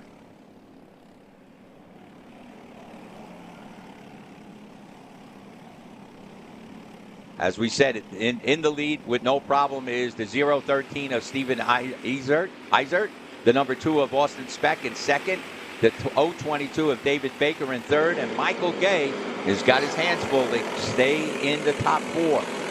Yeah, and I suspect that might change up a little bit. Yeah, there's a couple of cars go off into the water there. That's not good, but they did recover themselves, but they weren't in the top 4. And they might be bunching up again. Yeah, that's a bad spot. We got somebody spun out there. And we'll pick it up this time around. You can see the lead that number 013 has. Here he comes. He's way out in front, so no problem for him. And this is the halfway point, Tony. Speck is really in good shape. 1, 2, David 3. Baker, but here's the problem. Good, yeah. That battle for 4th, right, and that's so the Michael final Gay transfer. has given up that 4th spot to the number 62 of Chris Harrower. Harrower now in 4th place, but he's on the bubble. Michael Gay's there in 5th. Khalib Jarvis, Kami in 6th, Jack DeLucci in 7th, Logan Prince in 8th. Remember, the top 4 only. And here we're going to battle a little bit more. We're looking for that spot. Well, right now, number 62, if he can hold on, if he could pull away, he might have a safe fourth position and make it to the feature. Looks like they're battling for 5th and 6th back there. There's your 4th place driver, number 62, and he did pull away. He did what he had to do while these people fight for the 5th place position. That allows him to pull away even more, and I don't know if instead they should team up to try to catch him and then do battle, but, it's hard when you're out there racing. You just want to get that position back. And that's allowing Chris, the number 62, to pull away. So he might lock in on that 4th place position with no problem. And, he kind of lucked out with Gay, Kami, and DeLucci there starting to get into it. And that gave him a break, and he does start to pull away. But you see how close 5th, 6th, and 7th are running. That is Michael Gay, Jarvis Kami, and DeLucci. But they would have to catch Michael Gay in the number 120. They'd have to catch Chris Harrower in the number 62 in order to get into the feature. And they've been dicing a little too long doing that, and that gave Harrower a chance to break away. So we have Isert, Speck, Baker, and Harrower right now in the top 4. And they're looking to lock themselves in. Yeah, and we're down to 4 laps to go that time by the stripe, so I think there was a little bit too much fooling around back there. Yeah, for that 5th spot. Yeah, they were going for that 5th spot when they should have been, trying to just catch up to Harrower and give him a run. Harrower did a good job by getting up there and then getting away. That's what he had to do. He couldn't spend time back there and dicing with these people because you would never know who would get that 4th place. But right now, Harrower has done a good job of just pulling away. And you see them battling for 5th here. But that's just helping Harrower right now get more. That's a nothing position other than going home and bragging. Well, you want to get that one more position if you think you can catch Harrower. Maybe that is probably the thought at the point where, hey, let me get into 5th, let me get away from these guys, and then I can go and catch the 4th place driver. And I don't think there's enough laps left for them to do that, to be perfectly honest. But right. But you never give up. Yeah.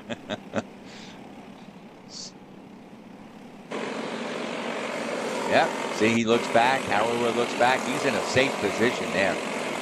He's not even approaching the third place driver, so he doesn't have to battle with him. He just holds on to that fourth place. The battle is for fifth. Not that it's going to mean anything other than a finishing position, but that's where the battle is. These guys continue to duel for that fifth place. And it looks like right now in fifth is the 121 of Michael Gay. And they're getting the 2 laps remaining. And Michael Gay looks like he finally latched on to that fifth place. Can he catch Harrower? I don't think so. There's not enough laps left for him to make up that time. But he finally has broken away. The 121, Michael Gay, has broken away in fifth. But this gave Chris Harrower a great chance to pull away and lock in a start in the feature.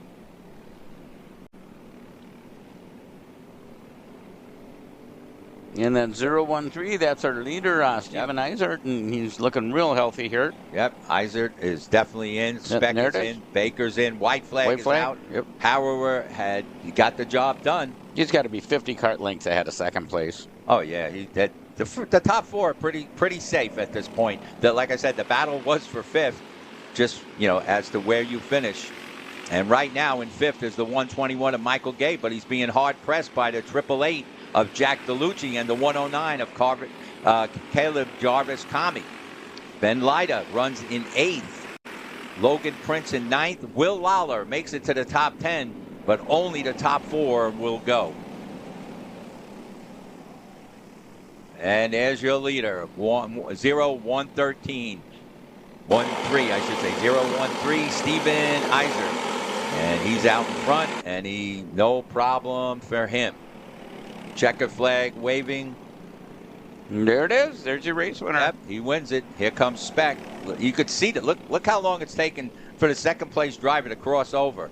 There he goes. So Austin Speck gets second. David Baker gets third. And Chris Harrower locks up the top 4. Tough break for, Jack DeLucci ends up in 5th. Michael Gay gets 6th. Ben Lyda gets 7th.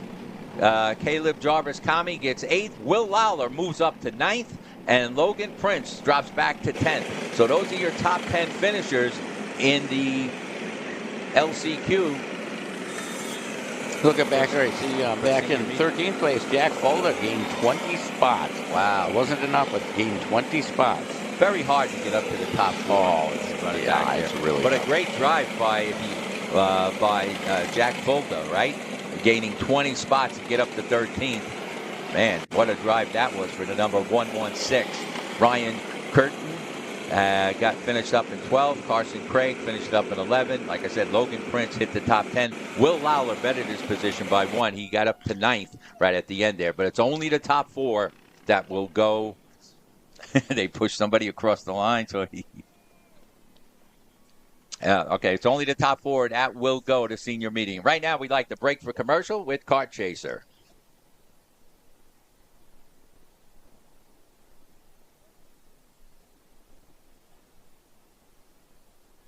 Studies show that even the best current generation of simulators only convince 50% of the human brain that they are real. Here at SimCraft, that just isn't realistic enough. Developed to offer the most realistic karting sim experience in the world, all testing has shown that the physics engine used in SimCraft's Grid 1 model convinces 90% of the human brain that you are actually on track. Now that is the real deal. So you finally want to get behind the wheel, huh? Yeah, I've been shooting for 3 years and I've never got to drive. Well, you're gonna need some more gear than just your helmet. Why don't you go to shopakr.com. They got their inventory online and they'll ship it the same day if you order before 5:30 p.m. Eastern. They got shoes? Yep. Gloves? Yep. Rib protectors? Got those too. Can they make me go fast? No. Here at Acceleration Kart Racing, we've got everything you need to get on track. What happens next? Well, that's on you. Check us out online at shopakr.com. Here at MPG Motorsports, our main goal is to provide the best pathway into professional motorsports for our entire team, drivers and mechanics alike.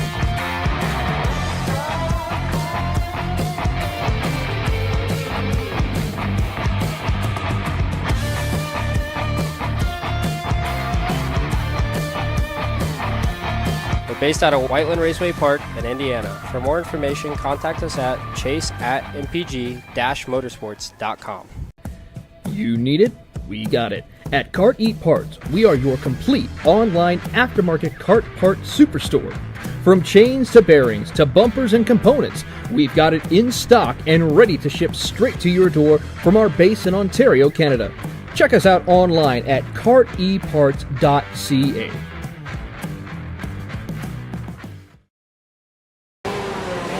Brandon, why are there all these charges for just over $200 from Acceleration Kart Racing's website? That's because AKR gives you free shipping on orders of $200 or more within the continental US. Okay, but I thought you were just getting a pair of gloves. That's what, 70 bucks? But if I'm getting a new pair of gloves, I might as well get a new pair of shoes to match. And then on top of that, I'll get a neck brace because with the shipping, it's basically free. Yeah, I do not think the math checks out on that. Everything you need, all in one place and shipped to your door for free for orders of $200 or more. Exclusions apply. Spend responsibly. Shop AKR.com.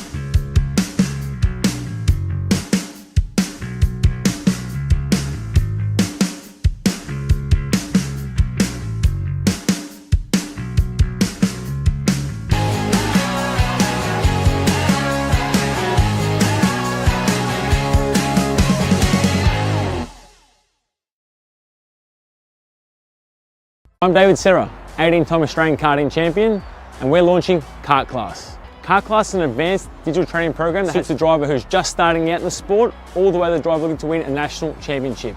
In this program, you're going to be learning about how to find the ideal racing line and what an apex is, braking and throttle markers, wet weather racing lines, and how to overtake other competitors. We target how to brake in the wet weather, and we look on the mental side of kart racing as well with our mental skills coach. At the completion of this program, you'll be lighting up purple sectors in qualifying, know when to defend on the opening laps, and how to pressure your opposition into mistakes. We teach you the tools to be resilient and how to get in the right frame of mind before a race. We look to complete the whole package by getting a strong mindset, a driving style to suit all conditions, strategizing your race, and getting the last 1% from your team. We'll teach you how to win the final lap of a race, driving the wet like Max Verstappen, and creating the perfect bubble for yourself to mentally be in the zone. To find out more, click the link below.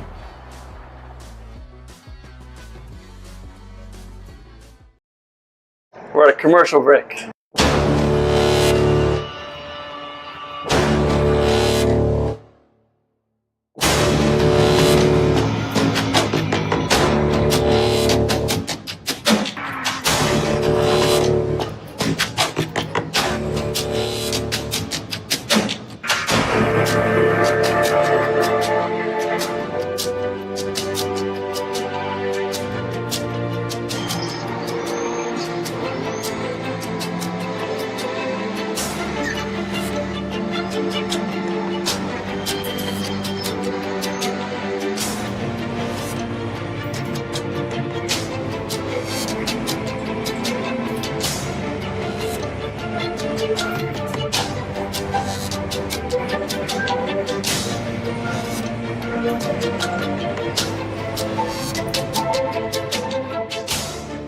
Real deep.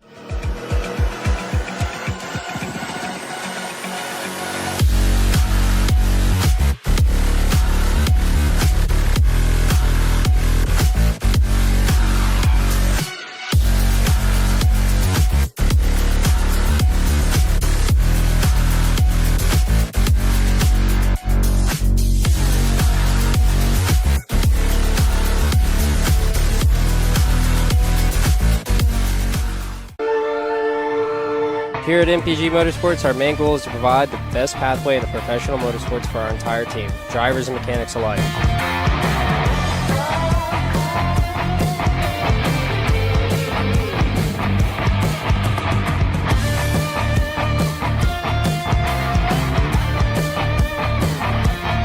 based out of Whiteland Raceway Park in Indiana. For more information, contact us at chase@mpg-motorsports.com. There's no other series with this level of competition in four-stroke. A lot of the tracks they go to, they're really fun. Because it's a very fun series, and I like racing with the kids at it because it's a very hard series.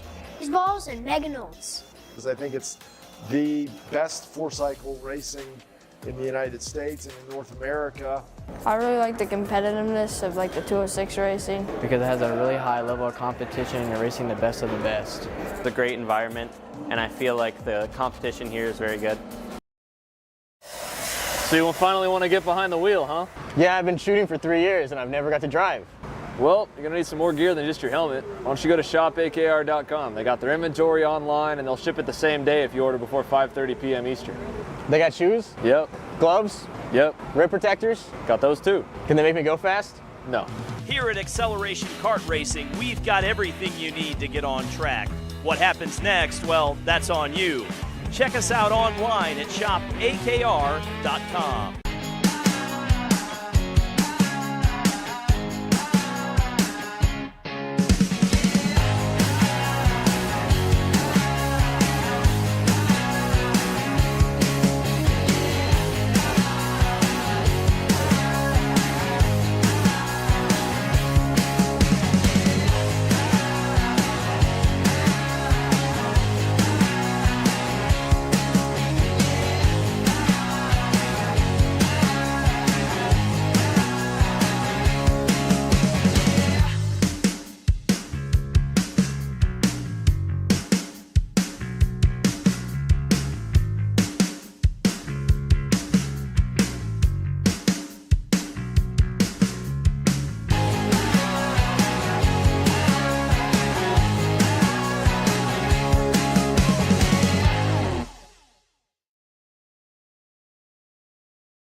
Here at MPG Motorsports, our main goal is to provide the best pathway into professional motorsports for our entire team, drivers and mechanics alike.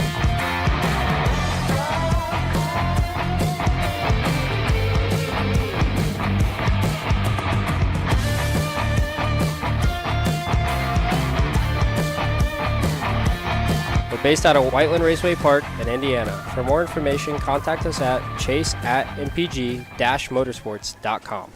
Studies show that even the best current generation of simulators only convince 50% of the human brain that they are real. Here at Simcraft, that just isn't realistic enough. Developed to offer the most realistic karting sim experience in the world, all testing has shown that the physics engine used in Simcraft's Grid 1 model convinces 90% of the human brain that you are actually on track.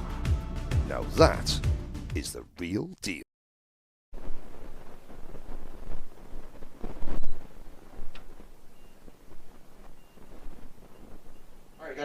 Okay, we're back with Kart Chaser. Hey, we've got a very special guest up in the booth right now, and I'm a huge fan. And anybody who watches racing knows the Rolex 24 Hours of Daytona. We happen to have the LMP2 winning driver, Connor Zilic, up here. Connor Zilic races karts with us. I know you race a lot of other stuff too, but I was mostly impressed with that. I love LMP cars, first of all, and I was so impressed to see your win. And you have a Rolex, an actual Rolex winning Daytona watch, which is so cool. Connor Zilic, how are you, my friend? I'm doing well. Thank you. Thank you guys for having me. I've been having a blast so far this weekend coming back to a go-kart. I haven't raced a go-kart since the beginning of 2023, so it's been over a year for me. But really exciting to be here, and there's a lot of really good drivers and a lot of talent out here, so it's really cool to see the sport thriving. Yeah, and we're very fortunate to have you. You had a pretty good day yesterday. You were doing pretty well. A few little situations, but yeah, it was nice to see you. What else are you racing? So I'm doing a lot of NASCAR stuff. I signed a long-term contract with a NASCAR Cup Series team, Trackhouse Racing. So I'm kind of locked down and headed towards racing hopefully on Sundays in the NASCAR Cup Series one day. But I have a lot of stuff going on this year. Obviously, I'm running 4 more endurance races in the LMP2 car, and then doing a lot of NASCAR racing. I'm making starts in the ARCA Series, and then trucks and Xfinity. So that's going to make up most of my year. But I'm racing 40 weekends this year, so no off weekends for me. But it's what I love and it's what I enjoy doing. How cool is that? So first of all, Connor, can you tell us how old you are? Because I think a lot of people don't know, and I know, but can you tell? Yeah, I'm 17. So Yeah. I was born in 2006, and I've been racing since I was 4.5. So basically, my whole life that I can remember. And you're still in high school. Yep, I'm a senior in high school. I got 1 semester left. So I got to ask you, have you worn that Rolex to high school yet? I do online school, so I don't even have to. I don't even have to go. Okay, bummer. There's no way I could go to a public school, and they would kick me out before I even made it past 2 weeks into the school because I'd missed so much. I'll tell you, if I were you, I'd wear it to school, and your teacher says something you don't like, and I'd Exactly. point at the watch. So yeah. And where's home? I've lived in the Charlotte area my whole life. I live in Mooresville right now, just 30 minutes north of the track. So, local to me, but yeah, it's great living in this town for racing, especially. Awesome. It's so cool to have you here. We really appreciate you're giving us a little bit of legitimate, so it's nice to have you here. What other races are you going to? You said you're going to run the LMP car. Yeah, there's 4 more endurance races. The Sebring 12-hour, Watkins Glen 6-hour, Indy 6-hour, that's a new endurance race, and then Petit Le Mans at Road Atlanta, that's a 10-hour race. So those are the 4 more endurance LMP2 races that I'm doing this year. And that Indy, is that on the whatever the the road course. The road course at Indy. Okay, yep. Indianapolis Motor Speedway. Yeah, it's a 6-hour race there. Okay. Wow, sounds like you got a good schedule ahead. Yeah, it's gonna be a busy year, but I'm really excited for it. I've got a lot of cool stuff coming, and it's going to be a busy year this year and next year as well. We've got some stuff in the works to put together a full-time deal in one of the NASCAR series next year. So if that happens, that would be pretty awesome. Can you possibly tell us what possible team, or is that hush-hush at this point? It's pretty hush-hush at this point. Once it gets announced, I'm not going you'll to pick see. on you, But so. yeah, I get it. I mean, I want to say it as bad Sure. as bad as I want to, but I'd get probably in trouble. Okay, well, I totally get that. Yeah. Did you ever think about like moving to something like Formula One, anything odd like that, or? My dream growing up was to race Formula One, but it's so difficult nowadays. You got to have so much money, and I mean, my parents were fortunate enough to get me to race go-karts and get me started in a car, but much past that, my dad couldn't afford to do that. So, it was pretty much out of the cards for me growing up, but. It was always my dream, and if I ever got the opportunity to go race open wheel, I would definitely take it because it's really cool and what I grew up wanting to do. But there's just a lot more money involved in NASCAR, and you can make a living quite a bit easier than you can in IndyCar. Sure, absolutely. F1 is so. It's a fever dream. There's no way that would be the top. You think? Yeah, F1. Okay. If I could race F1. I definitely would, especially with Andretti trying to get in an American team. That'd be awesome. But I'm so frustrated with that. But yes, I absolutely agree. Yeah. What's a family background? Was your dad involved in racing? Mom? Or? No, I'm first generation. My dad always liked cars growing up, but he had a single mother school teacher, and never had the opportunity to go race go-karts or cars or anything. So it's kind of just a guy that liked cars, and then my soccer coach suggested that he gets us go-karts, and that's kind of where it all started for me. Wow, and that was how old? 4.5. Yeah, 4.5 when I first started. And you had a soccer coach at 4.5. Yeah, I was playing soccer, and my brother was playing soccer as well, and I was playing soccer, and the soccer coach suggested that, and me and my 2 older brothers got go-karts, and I'm the only one that stuck with it, but I'm glad I'm stuck with it. I stuck with it. You're obviously very good and doing very well. And you've always been in North Carolina, Charlotte, North Carolina. Yeah, I grew up in South Charlotte, and I live in Mooresville now, Race City. Wow. Yeah. That's the name of a town. Yeah. All the teams. Off. Okay. There's a lot of teams that race out of there. So, a lot of the NASCAR teams and certain IMSA teams are run out of North Carolina in the Charlotte and Mooresville area. So yeah, it is technically Race City, USA. Okay. How cool. Yeah. Okay.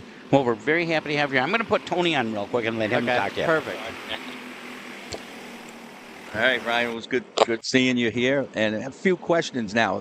Great influence to how you could talk to these younger people here and see how you've changed moving up from karting to cars. Yep. So what was your karting background? Yeah, so I did a bunch of stuff in karting, mostly 2-stroke for me, but I did a little bit of 4-stroke growing up, and I ran all the SCUSA and USPKS and national 2-stroke karting series, but my opportunity to kind of jump into a car came in 2020 when I got invited to the Mazda shootout and, got the opportunity to, get in a car for, the first time basically. And I didn't end up winning the shootout, but then my older brother actually, he raced and he had a Spec Miata, which was, it's a club racing series, and I ended up doing that and ran a few races that season, and got invited to the MX5 Cup Shootout, which is for professional racing. You race alongside IMSA, and I ended up winning that shootout and the $110,000 prize, and that's kind of what started my professional career in cars. So that's kind of what got me into it. Mazda, they do a lot for young kids in the sport, and gave me the opportunity to go car racing, and they give kids that are talented the chance. So that really was what gave me the chance to get anywhere in the sport. Good background about that. What brought you here? That's a good question. So, Nitro Kart, I raced some go-karts with them a year and a half, 3 years ago, actually. And they started back up their karting team for this weekend. And Nick Tucker asked me and Brent Cruz if we wanted to come and run and, be a part of the start again. And, it sounded like a really cool thing. Somehow we both had a weekend off. And, this was our weekend off is at the go-kart track. So, yeah, it's been a really cool experience, but a ton of fun. So how do you find this 206 racing? I mean, it seems super close because it's really, I'm going to call it spec racing, right? I mean, everything is pretty much spec. So how do you find that? Especially if you get, and I saw you got caught up in the back and you had to make your way up. How's that work for you? Yeah, I'm glad I qualified well. It's pretty tough to pass. There's a lot of corners that are, flat out. And, you got to be really smart, though. The racing isn't, it's not all about how fast you are. It's how smart you are. And, it's cool for me to come back and race this stuff. I never really did any of this at a national level when I was coming up through the ranks. And, it's cool to see all these kids that, grind their teeth in this stuff and, trying to make their way up through the motorsports ladder. And, this stuff's really competitive. And when there's 90 karts in your class, the winner is going to be talented and they're going to be good. So it's been a lot of fun to see all these kids that, have a lot of talent and, come out here. It's not been easy for me by any means. And, I've had to get better throughout the weekend and focus on myself and my driving and the kart and make everything perfect to be competitive. Right. So who's helping you with the setup? Because that is so important with a spec type racing that we do here. Yeah. So is it Nick that has the experience being on a 206 and knowing what you have to do? Yeah, I can feel what I need, but, mainly Nick is making good the feedback. Yeah, right. Yeah, Nick is making the main decisions and, making stuff happen. And everyone at Nitro Kart, they do a really good job and have done a really good job in the past when they had their karting team. But, it's been cool to be back with Nick and everyone at Nitro Kart. They've, supported me a lot in my career and, made things happen for me. So, to come back here, it's pretty full circle. How do you feel, we have the Vega tire is the spec tire. How do you feel that is working as far as is some people I'm hearing saying that it's maybe a little too sticky? I thought we were trying to get a tire that would hold up for the whole weekend and not the real, Mojo tire or the yellow MG or whatever there's other tires out there. But people are saying this Vega tire is pretty good. It's not as loose as everybody would think it would be. I'm going to say for a medium tire. Yeah, it's got a lot of grip, and it's hung on really well throughout the weekend. Obviously, I haven't done too many sessions on my tires, but I haven't had any issues so far. And they are very sticky, which I feel like for these it could be a little bit less grip, but it's still a great tire for what it's worth. And these karts, obviously I'm driving an MGM go-kart and it's my first time driving one, so I've had to get through the growing pains of learning a new kart, but I've figured it out and I feel like we're in a good spot for today. Okay, and when you go to passing, I've seen some people even going to the outside, so that's how good the tires are that you're able to make a pass like that, where normally maybe you would get into the marbles or something and it would be not too good, but the Vega tire seems to be holding up for that. Yeah, we're able to make grip in a lot of places, and that's part of the cool part about it is you can move around and go anywhere. So it's been cool to be on this tire. It's a new tire to me. I've run the Vega Green in the past, but, never the Vega Red. So, new tire, but I'm figured it out, and, I'm having a lot of fun. Okay. Well, we want to thank you, and thanks for coming up here and talking to us. Good meeting you. I appreciate it. And good luck today. Thank you. I appreciate that.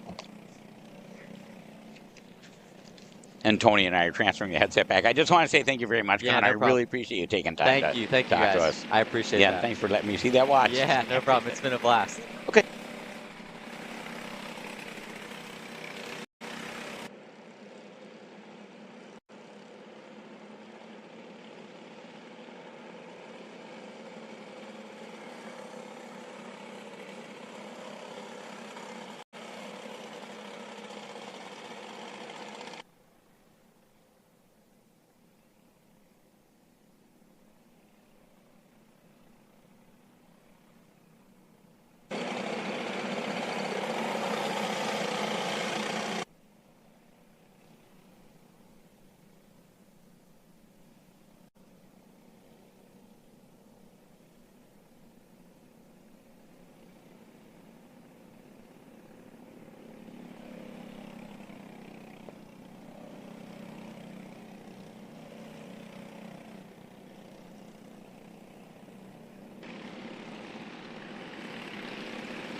And we're back. This is Kart Chaser broadcasting live from Charlotte Motor Speedway in Charlotte, North Carolina. Cup Karts North America Spring Nationals.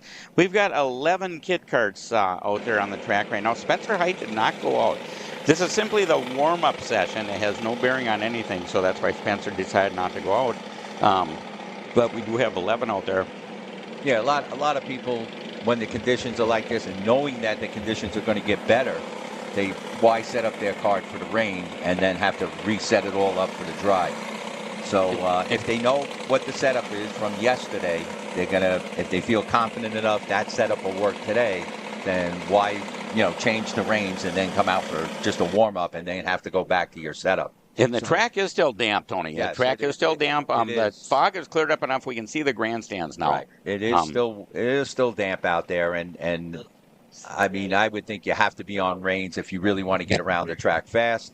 But hopefully, as the day moves on, we will get into the conditions that we had yesterday. Yeah, I totally expect it to dry up. There's not much of a wind, so that with a wind would help dry it up. But but it's still good sunlight will dry it up. Sunlight would help dramatically. It's still completely overcast. Like I say, we can finally see the grandstands.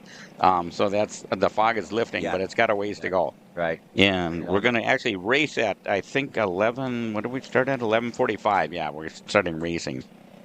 I mean, just recently, I mean, that was great that Connor came up here and talked to us, and seems like a great guy. I'll tell you right now, and he's got a pretty good planned career in front of him, and it sounds like there's more to be announced. So we'll all be rooting for him. Yeah, absolutely. Connor Zilic, he legitimately just won. I watched him, not the full 24 hours, but I probably watched 20 of the 24 hours. And he just won the Rolex 24 Hours of Daytona in the LMP2 class. So, and he's running a lot of other endurance races this year, and says he has some other things planned that he really couldn't talk about right now, but hopefully we'll get it announced. And for all the people, kids out there, and he's going to school remotely because he wants to continue with his schooling and yet, try to secure a career in motorsports. And but he has the right attitude. He's definitely got the skills. Yeah. Oh, without a doubt. And he comes here to a 206. Yeah. Pace. Check that out. He hasn't been in a kart, and Nitro and MGM, I guess, set him up. And he's getting around. I mean, he's had some problems, but he's in the feature, and he's somebody to keep an eye on. Truly one of the best in the entire world. He raced against the best in the world, and he won it. And he decides to come here this weekend to Cup Karts North America Spring we Nationals. Appreciate that. That he comes to the CKNA Spring Nationals. He does live 30 minutes away. That helps. Yeah. Okay. I'll give him that. But so that'll help. But Connor Zilic, thank you so much for granting us an interview and for inspiring the kids out there. I mean, he said a lot of good things that somebody who's interested in moving into motorsports got to think about it. Don't give up your schooling and see which way. It is not easy. Like when you mentioned, would he go into Formula One? Yes, he probably would love to go into Formula One, but it's so hard. A pipe dream. It's so hard. And maybe there would be something with an Andretti team or Haas, somebody from the United States that wants to pull in a U.S. driver. That's maybe the only chance. It's a very hard Formula One. It's hard to get into NASCAR. So, and he seems he has. Sounds like he's in. Yeah. Well, so that he really gave some good advice, and he definitely, like I said, has the talent to race, and he jumps into a kart, and he's in contention. Oh, without a doubt. We're going to see him. He did very well yesterday. So back to the conditions here. It is still damp, and I'm going to say a little wet out there. So. It is not yet totally drying up. We're hoping that the clouds lift or the overcast lifts, and that'll help. We do have some time before we go to the features, so hopefully by that time, and I think that people who are not going out in the warm-ups, that's what they're hoping for. They got their kart all ready. It was all set up last night, and now to change everything, and to change everything over to just go out and do some warm-ups in the wet conditions, it might not be, they don't want to mess with anything. So we'll see what happens here. The conditions this morning does kind of throw things off. Again, it kind of maybe cleans up the track a little bit, so it changes things. What I'm being told is, and that's why I asked Connor about the setup and the tires, that if you're just a little bit off on that setup, or you got one tooth off on your gear, it could cost you a couple positions or at least some tenths in time. So it's so important because of this spec type racing where everything is pretty much controlled, that you have to have everything working right. And of course, the driver has to, like he said, think about things and make sure when you make your move that it's going to be okay, that you're not going to get tangled up with somebody else. Sometimes you just can't avoid that. And Tony, this track, I mean, it does drain very well. The only problem when it was torrential downpours a couple days ago was in turn 7, I think, which is behind us. We can't see it, but there was much discussion on that. But the track I'm looking at is damp, but it is not wet. It's not completely wet. There's no puddles. Yeah. And we expect it to get better, so I don't know about that turn 7 if it's standing water. I don't think so, because when we had torrential downpour rain, it pooled up there. Well, it was just I don't know if it was even a drizzle overnight, but it was very light rain. So, I don't think it's pooled up anywhere now. So we're probably in really good shape for racing today. And once again, all day, up until now and including now, it's driver option for if you want wings or slicks, so you get your choice. CKNA it is driver option because as the conditions, they're not terrible. But I would think right now to get around this track the fastest way would be on rain tires. Come the race, though, it's going to be a decision, I guess. I mean, if this cloud cover does not lift, and by the time we go to racing, if it is still damp out there, I think some drivers are going to think about it. And, absolutely. We'll see what that brings, because it could be some big changes in who wins this Spring National here at Charlotte Motor Speedway. CKNA Spring National 2024 season. Big race. We got through the LCQs, and every class is pretty much filled up. And Connor mentioned that. He said when you're racing against 90 other people, he said, only the best survive. Yeah, it's a talented driver that wins it. He's saying, like, this is no joke. You really got to have your head on, and you really got to be knowing what you're doing. You got to have the setup right and the whole thing. And of course, he thanked Nitro, Nick, and them over there because they know they've raced CKNA before, prior in the past. And he's on an MGM chassis, which is based right here. Paul and April Rice and Axel are based right here in Charlotte, Mooresville, something like that. Paul's right down the road.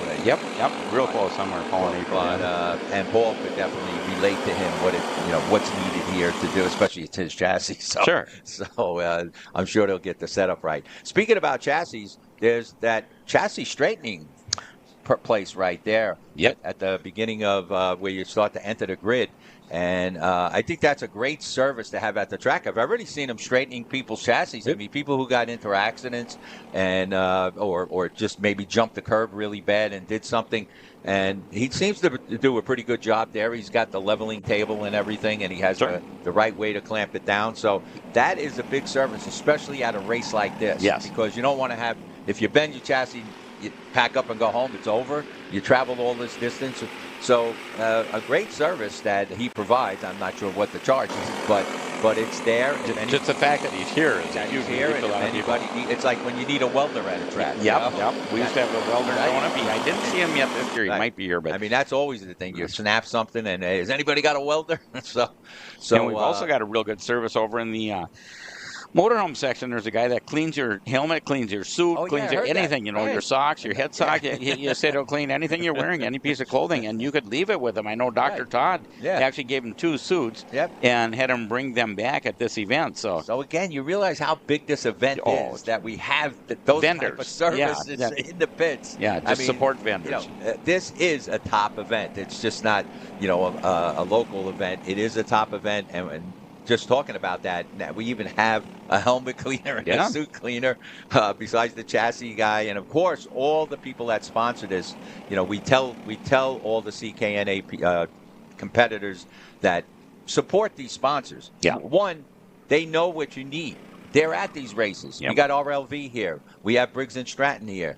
We have, Paul Rice is here. Jim Lapari's here with Coyote.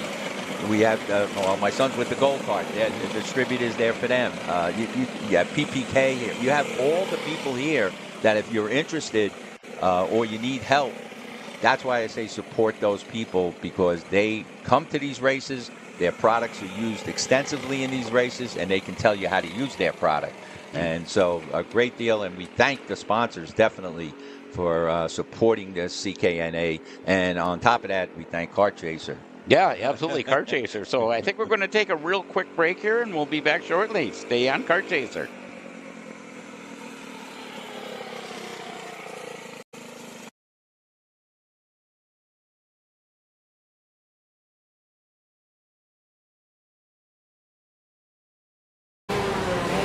Brandon, why are there all these charges for just over $200 from Acceleration Kart Racing's website?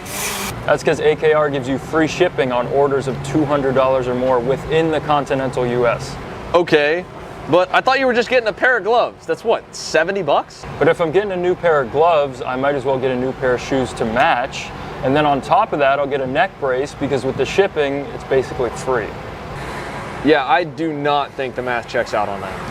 Everything you need, all in one place and shipped to your door for free for orders of $200 or more. Exclusions apply. Spend responsibly. Shop AKR.com.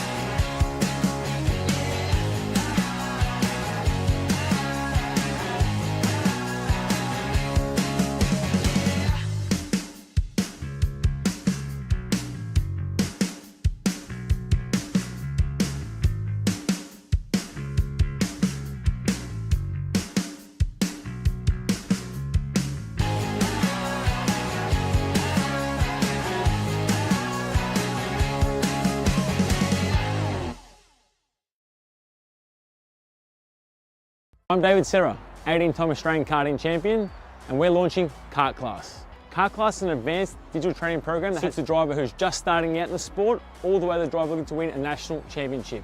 In this program, you're going to be learning about how to find the ideal racing line and what an apex is, braking and throttle markers, wet weather racing lines, and how to overtake other competitors. We target how to brake in the wet weather, and we look on the mental side of kart racing as well with our mental skills coach.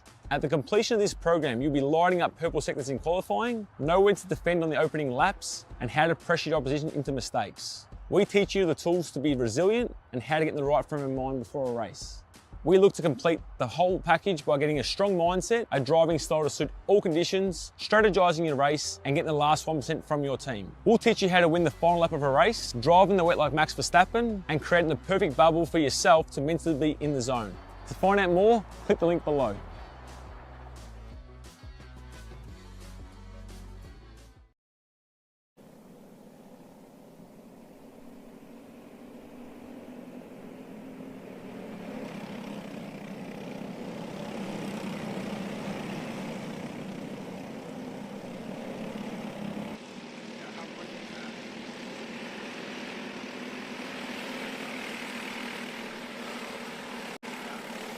Okay, we're back with Kart Chaser at Charlotte Motor Speedway, Cup Karts North America.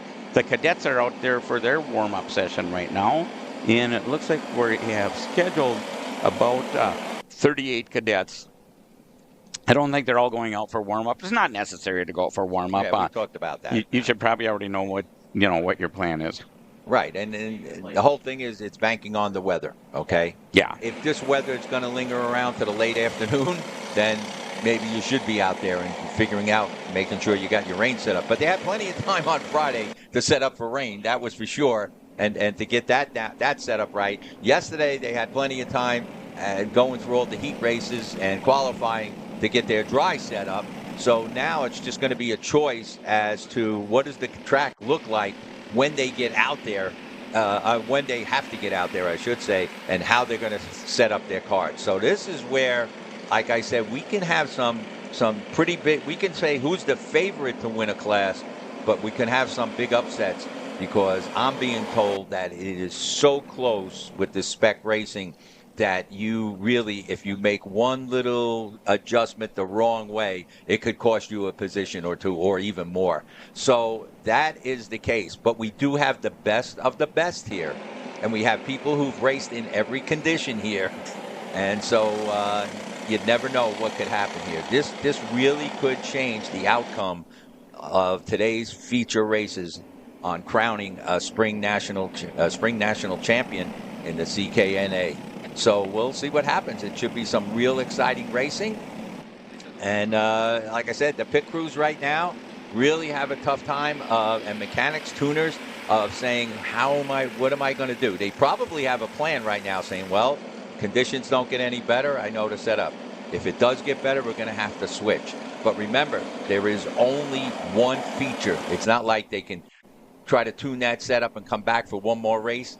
The feature will decide who will be the Spring National Champion here in 2024 at the Charlotte Motor Speedway, Cup Karts of North America. So stay tuned, because this is going to be, I think, a very exciting race today, and deciding who the champion is. And that's what's really good about Cup Karts, okay? They had the Winter Nationals down in NOLA. Weather conditions should have been halfway decent. That is pretty far south. We come here for the Spring Nationals at Charlotte, and we know we're going to have that in between, hopefully in the 60s. And then we go to Pittsburgh in June, and that could be very hot conditions, and that's another one. And then, of course, the Grand National Championship, which is going to be in October, but not where it usually is. So we could expect that race to be a cold race, okay? And maybe a damp, a wet race. We've had that a lot of times in the past, and drivers and people that come to that race are prepared for that. I mean, that, we've had to fight those conditions over a number of Grand Nationals. Some of them conditions been great, but we also know that we could get hit with that rain. So going later into October, how much that changes it, I can't say. I don't know the weather that much in that part of Indiana, but I could guarantee it's not going to be in the 90s or something. It's going to be something. So racing these national series really gets the karter. I mean, whoever comes out, and I'm watching to see if we have anybody that's going to be a two-time, national winner or a three-time national winner. That would be great. I don't know if we'll get somebody that can win all four nationals, but that would really be interesting. So we'll see what happens. Adding Pittsburgh, making it a full-year national series, it really adds a lot to the CKNA agenda here and schedule. So, and Pittsburgh, like I said, gets a lot of the drivers prepared for Newcastle. It's over a minute to get around that track. Very similar. I mean, not similar in style, but it does give them that long-term lap time. And Pittsburgh is a great place. Pittsburgh International, great place to race. It should really give a good challenge to these karters and get them ready for the Grand Nationals in October. And we were sitting at breakfast this morning discussing, future races and whatever, and one of them came up as Pittsburgh. And we are kind of half thinking we have every possibility of having 400-plus entries at Pittsburgh. So we're really excited about that one, to the point that one of the track employees, the local track employees at Pittsburgh, was so happy with us last year that she decided to come down and work with us this weekend. So we're very happy to have her on site. She is actually working for Cup Karts, doing all kinds of stuff. But she just said it looks like a fun, well-run organization, and she wants to be part of it. So we've kind of stolen one of their employees temporarily. And what I've heard from Dan Slosser, who runs their club there, they have a big 206 following, and he runs their club. He said the club members that did race with us last year at Pittsburgh was so impressed that now, he said, the other club members were upset that they didn't come. Yeah. They didn't race. So he said, I'm pretty positive we're going to have just about every one of our club people racing that 206 class at Pittsburgh. And Dan's been a big help talking to them. Dan used to work for Pittsburgh. Well, it wasn't Pittsburgh International back in the day, but Beaver Run or something like Beaver Run. Beaver Run. It's called Okay, Beaver Run. And so he definitely knows the place. He knows the area, and he runs the club there. So he's been a big help as far as I'm talking to him. What do we need to do and stuff? He's been a big help. So I appreciate that, Dan working with us last year, and of course this year. So that it'll be interesting that we'll have that many people there. And I agree with you. I mean, what I'm hearing, 400 plus maybe. that would be great. We had 182 last year, and it was a little rough because it was a race the weekend before, and it was another, I think, race weekend after, and people, how much could they travel? So this year, I think it's in a pretty good date that could draw a lot of people. It's in a part of the United States where we can draw from different areas. We did have people, though, from Florida last year come up. And I'm going to tell a behind-the-curtain story here that nobody knows about. But we're at Pittsburgh last year, and we had all kinds of adverse conditions. We had weather. We had all kinds of stuff. We lost the power. That part of the state or something lost power. The county or something. Yeah, the county. Lost power. And Cup Karts just scrambled to do whatever they could. Somebody donated a generator for us to use. We were up on the second floor. We had a generator down on the ground floor because it was too big to figure out how to bring it up. That was one of their club members. And a power cord, one of the club members, and I can't remember your name. I'm so sorry, but you get credit. Anyway, we had a power cord going up through an open window, and Tony the Toe had a handheld megaphone, and he's yelling out the window with his battery, the 2D cell battery handheld megaphone, yelling out the window, trying to announce and call people to the grid. This is what Cup Karts does. We travel all over the world, and we make it work no matter what. So, I literally have a picture, and I laugh so hard when we're doing whatever we can to make it work. We couldn't flash that up on the screen right now. I don't know how, but and I don't even know I can find it on my phone. It's in there somewhere, though, I know, because I stumble upon it every once in a while. But so that's what Cup Karts does. We're going to do everything we can to make sure you have a good time. So, it's a good place, good facility. They have a lot of things there, and they have the car track right there that people could go over and watch if there's something going on there. They have a building that you could stand, put you up on a top level floor where you can watch pretty much a lot of the track. So it is a good facility, and Dave, when we talk about sometimes our announcing, we go to some of these tracks and the sound systems aren't the best. Like I said, I feel like I can yell out the window and more people will hear me. So we appreciate if the tracks could get their PA systems. Yes, thank you. Good. Yes, good point, Tony. How frustrating is it for you and I to go to races. So they can hear us and so that people can know what's going on. Because not only are we calling the races, we're also trying to keep order. Sure. And we're getting official notices from the officials telling us, hey, this has got to change, or this has got to stop, or we're going to do this. So having a good PA system at these tracks really helps the karter down in the pits. I mean, we appreciate Kart Chaser, but if you don't have your phone with Kart Chaser on it, or a TV set local with YouTube, in some parts of these pits, you're not even hearing us, and it's a shame when I go out there and say, "Hey, did you hear what they said about this?" No, we didn't hear it. Yeah. So, and that's really frustrating for us when somebody stops us and we're going. Maybe we got to go to the bathroom, or whatever. We're walking through the pits, or got to get a snack or something, and somebody tells I can't hear anything you're saying. Right. Oh, that's so frustrating for us. We realize we're wasting our breath basically. So, I'm going home with a hoarse voice, but like I said, I could have been yelling out the window. Maybe I got more people, but. Hopefully the tracks, that we do visit have a pretty good sound, PA system. And once again, like I said, we thank Kart Chaser for bringing this to the next level. Sure. Dave? And it was really good at the Grands. They did a great job. Mike Adams, I'm here to tell you, if you've got any kind of racing event, talk to Mike Adams at Newcastle Motorsports Park. He is the best in the business. He operates a very, very good facility. Yeah, and anything you need, he gets to it. He is just a great guy. But I mean, also Kart Chaser, their first time. Yes, they did last year. Our Grands, At Grands, they did a great job. They had everything set up, and it was just amazing. We were able to do interviews with people, and they had an interviewer down on the track, which was really great. It keeps David Land, here from Kart Chaser. Oh my God, am I a big David Land fan all of a sudden? I had no idea. It was really great that he was down there, and he, get the guy right off the track, or the person right off the track, and start talking to him. So again, big help by Kart Chaser in promoting that event and how big it is. And now we're seeing, this event came close with over 500. Oh, yeah, we're over 500 entries this weekend, and this is, it's a national, but it's not the Grand Nationals. Not the Grand Nationals, but it's pretty doggone close, It's building up to the Grand Nationals, and like I said, I want to see if there's going to be somebody, we got to look at the winners of NOLA. Who's the winners here today? Is there anybody that won twice? Sure. And then maybe somebody pulls the hat trick, or maybe somebody conquers them all. We'll see, because they're all different tracks, different setups, the whole bit, and it shows you how versatile some of these tuners are and kart drivers are. So we've got I'm just looking through the pits here, Tony. We've got a number of full semis, full tractor trailer rigs here.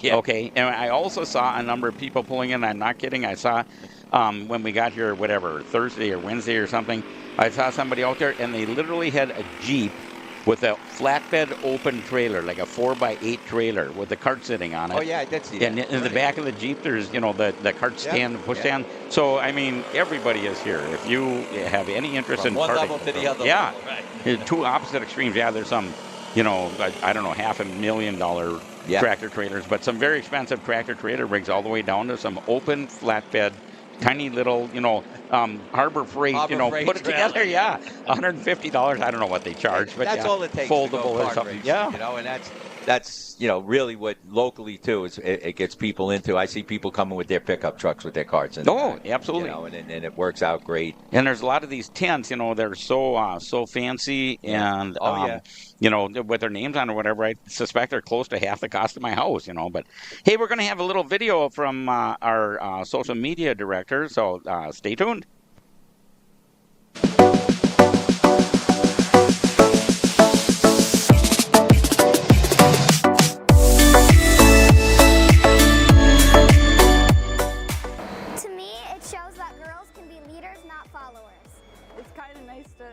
A little bit being a girl. I think it means a lot more questions. Why this? How come you didn't choose something else? You get questioned a lot more in it. But I think it also means that it's a level, or it's a step up. It's like that additional gratification that you get. To not care what other people think or what other people say, and be able to take good criticism because everybody is just trying to help you. Is not to give up and always, even if men push you down or in general people put you down, don't let it take it to heart. Don't take it to heart, and always just keep pushing and drive through. Do what you want to do, just not because just boys do it. What you want to do. Don't think that because other people do something a certain way, you have to do it a certain way. Being taken seriously as a girl in a male-dominated sport. I think just a part about being a girl and where there are a lot of guys and they say that I can't do it, but them saying that I can't do it kind of helps me because that makes me want to be better than them. Working with other boys and stuff, they don't want to work with a girl. The equipment, the suits are not made for women's bodies. I have to get all my suits fitted. The rib protectors, same thing. It's very hard finding people that want to work with you and work as your drafting partner on track because nobody wants to, push the girl to the front and they don't want to get beat by the girl, so it's very hard to find drafting partners, but.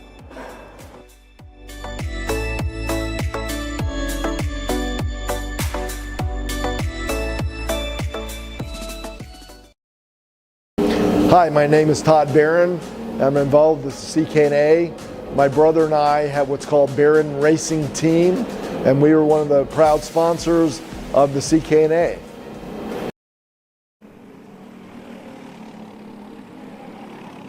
Okay, we're back with Kart Chaser at Charlotte Motor Speedway, Cup Karts North America, CKNA SpringNationals at Charlotte Motor Speedway. How cool is this?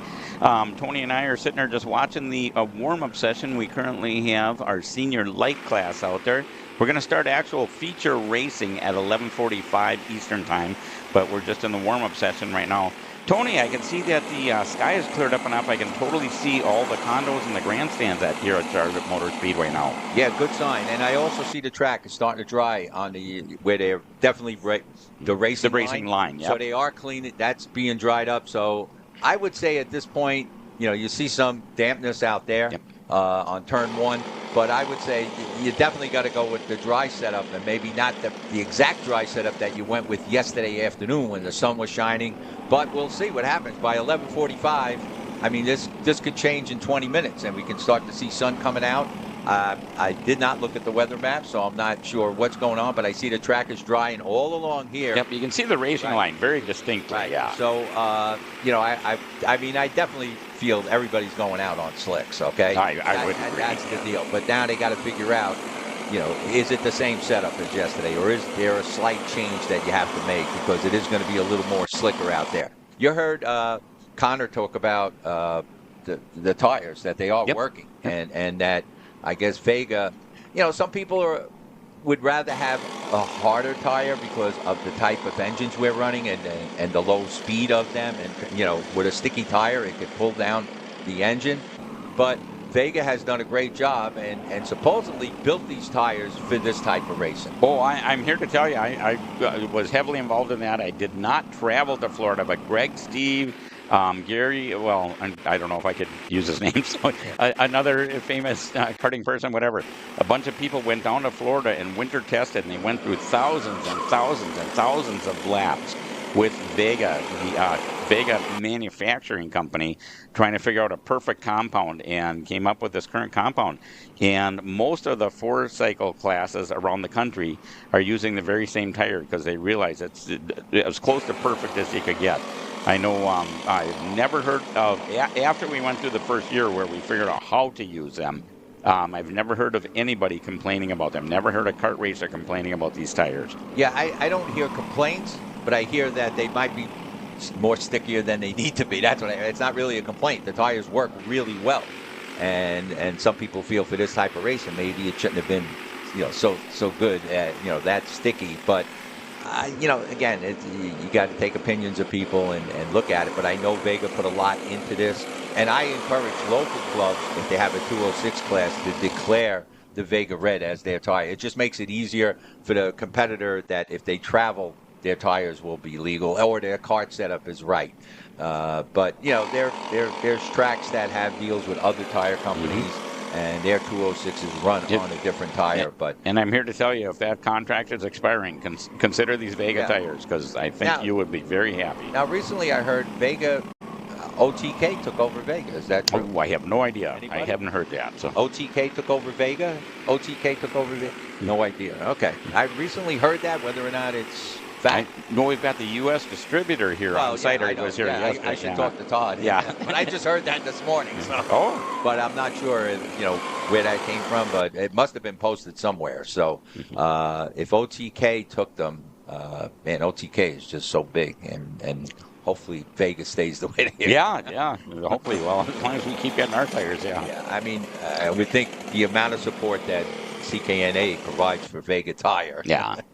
We got to be pretty much on the map with them, So I'm just looking at the racetrack here and looking at the pits. Once again, we are in warm-up, so that's why we're kind of not talking about anything on track, because it's basically not a whole lot going on. But Cup Karts and CKNA and our SpringNationals, we start from, if anybody ever been to Charlotte, you know where NASCAR turns 3 and 4 is, or basically turn 4, because the track is from 3 to the very start of 4. So basically from turn 4 all the way down to the Roval is all people, Cup Karts people, pitting here. We've got 500 plus entries, and every entry's probably got 3, 4 people, 5 people with them, maybe whatever. So we have many thousands of people here. And as Tony and I were talking about earlier, we've got some businesses that are just starting to follow us around. They have nothing to do with Cup Karts. They just have an independent business, frame straightening table, the helmet cleaner, a number of other businesses that just are following us around because, this is where the circus is. Circus moves every week. Well, you got, like I said, 500 entries. Everybody brings somebody. Yep. If not, brings 2 and 3 and 4 people. So you got over 1,000 people here. I mean, we saw the grandstand yesterday. Did you ever see that many people lined up to watch a kart race out of all the events we've gone to? It was just on, and they're there now, right now, sitting in the grandstand. It's not full yet, but I don't know how many feet that is, but it was 2-3 deep. I mean, it was people lined up all along the fence trying to watch. I mean, the drivers meeting, lucky thing Greg bought that PA system because the people were going all the way back. You really couldn't get them close enough if you were going to just start, talk to them the way we usually do. So normally we give away all kinds of fabulous door prizes, which we did again. But when we give these door prizes away, we call somebody's name out of the hat, and then we have them come up and we hand it to them. We absolutely could not do that yesterday yesterday because the crowd was so thick that they had to do it on Facebook last night. So hopefully everybody's got your door prize that you won. If you haven't, check Facebook and see if you've got a door prize coming that you haven't collected yet. And I don't know if that's the case or not. But okay, so here was the idea of what you said, what we used to do. That was to make sure people were at the driver's meeting. Oh, absolutely, yeah. See, Tony, yeah. So, I know, we have to roll with the changes. We have to roll with what's going on, and I think that was a great decision because we would have been there for hours. And this is part of our growing pains. Cup Karts is getting so big. Yeah, that's so either. Hey, if the driver doesn't come to the driver's meeting, that's their problem. Yeah. But in the past, that was the deal. You had to be at the driver's meeting, and that's how we proved you were at the driver's meeting. If your name got picked and you weren't there, you weren't getting the prize. And anybody who's been to a Cup Karts race and was not able to attend this one, yes, I will guarantee you, we did give away cheese balls. So, the kids were yelling at me; they wanted the cheese balls. Yeah. So. And that goes way back. I'll tell that story later on. But that goes way back. That is a tradition. I guess. I'm not from the Midwest, so what is that about? Okay, well, really I will tell you. Okay, so many years ago, Greg would drive to the events and then drive all night long, either to the event or back home. Because he's got a regular full-time job, but full-time and a half, in my opinion, as much as he works. But anyway. Greg discovered one time he bought some cheese balls and discovered you can't fall asleep when you're driving because your mouth is full of cheese balls. So he became addicted or at least a fan of these cheese balls. Well, I can't remember if we had an extra barrel or something, what the deal was, but Greg decided to give that away as a door prize. And we're giving away really expensive sniper tools and tools. That's why everybody wants the cheese balls. It has become such a thing. So the company that makes them is called UTZ, U-T-Z. Yeah. And Greg has tried numerous times to have them sponsored. They won't sponsor. I don't get it. We have probably sold, I don't want to say $1 million worth, but I mean hundreds of thousands of dollars worth of cheese balls for them. And they refuse to talk to him. So Greg is now starting to ask at the big events, does anybody here work for UTZ or know anybody that works for UTZ? And we still have no contact at UTZ, and they won't respond. So we may boycott them and go to some other brand. No, I'm kidding. I mean, this is our thing, and everybody loves it. But, yeah, the kids just start chanting. Yeah. Cheese balls, cheese balls, cheese balls. Everybody wants cheese balls. And you bring it back to your pits. You open it up. Of course, you're the most popular pits in the whole park because I kind of felt that Wisconsin is famous for their cheese. Maybe that was something to do with it. Yeah, no, it was complete coincidence. But the fact that they won't respond to Greg is even funnier because... Yeah, that's that. Well, there's a lot of product used that we don't get response from the people that make those products, throughout the pit. Things that just everybody has in their pit. A tool or a spray or something. Sure. So, it's tough when you're dealing with these big corporations. And sometimes UTS might be owned by somebody else. I don't know if it's just strictly UTS. Yeah.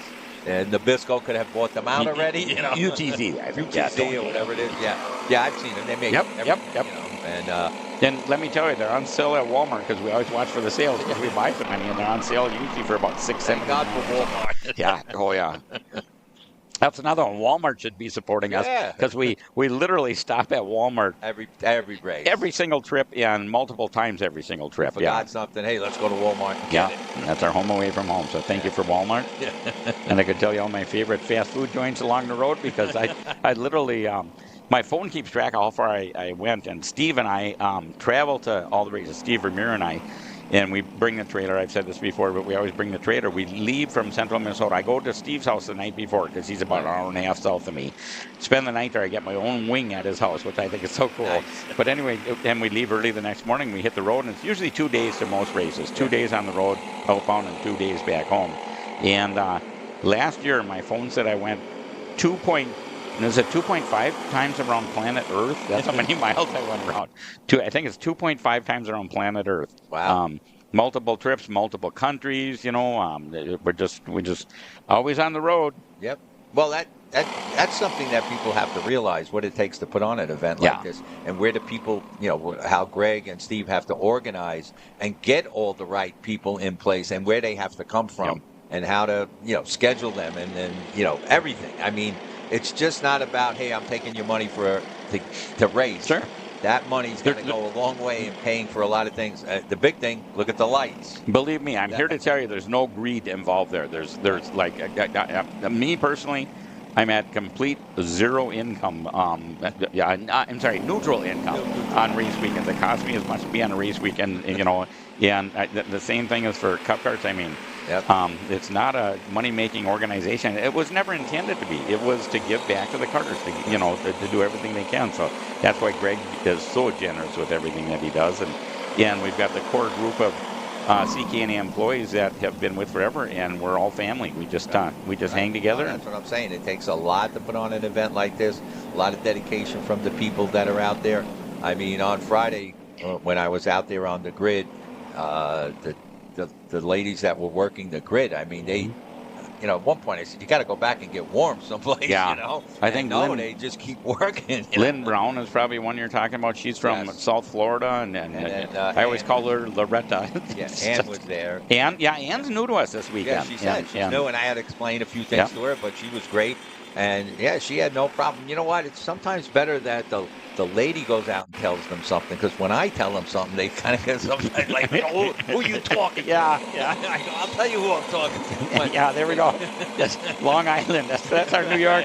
Your New York is shining through there, Tony. My accent there right away. They're puffing up their chest and everything. And she goes over and says, you got to move that cart, and you got to get that stand out of here. And they do it. They jump and do it. By the way, anybody who's listening in who doesn't know who we are, that's Tony the Toe Cirillo from Long Island, New York, and I'm Dave Mack from northern Minnesota. So we're the dynamic duo. No, we couldn't be more polar opposites. He's got the New York accent, I got the Fargo movie accent, and But that's what makes CKNA. Yeah, absolutely. And all the racers in the pits here today, you got them from all over. And out of the country and across the United States. So at Grands a couple of years ago, I had 5 different countries represented. I remember that, right? Which just shocked me. One of them was like Switzerland or Sweden or something, which really surprised me. And we always get some Aussies at Grands, and of course Canadians, Americans. But a lot of Aussies are starting to show up. I know we had some people from the state of Washington at the Grands. Yes. Definitely California. RLV brings the VLR people and stuff. And, Vasquez is here this weekend from California. And he races some divisional sometimes. Yes, on a rare occasion, pretty unusual. I think I was at G&J and he was there. Oh, wow, okay. And maybe another person with VLR came. David Vasquez, always nice to see him, and he's always a front runner, so he's real strong. So, and that's, what I told my son. I said, listen, if this guy travels all the way from California, he's going to be up there. He didn't come here to stay in the back of the pack. Exactly. Good point, he knows he's got this thing. He's figured it out, and we can maybe learn something. Because sometimes other people who run 206s at different tracks come up with some good ideas and stuff. So, again, it is, like I said, spec-type racing, and that's what definitely brought karting back. There was a lull there. There was two-cycle stuff going on, but Cup Karts brought it back. Okay, so we're going to take a real quick commercial break here on Kart Chaser, and we'll be back shortly. We're at a commercial break.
Here at MPG Motorsports, our main goal is to provide the best pathway into professional motorsports for our entire team, drivers and mechanics alike.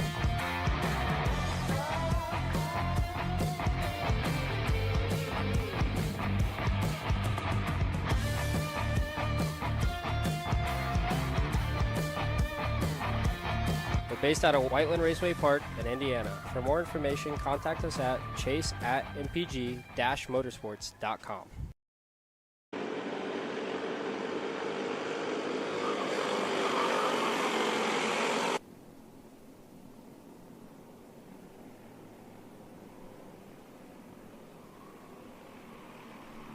Okay, we're back here with CKNA Spring Nationals here at Charlotte Motor Speedway, America's home for racing. That's what Charlotte Speedway is noted for.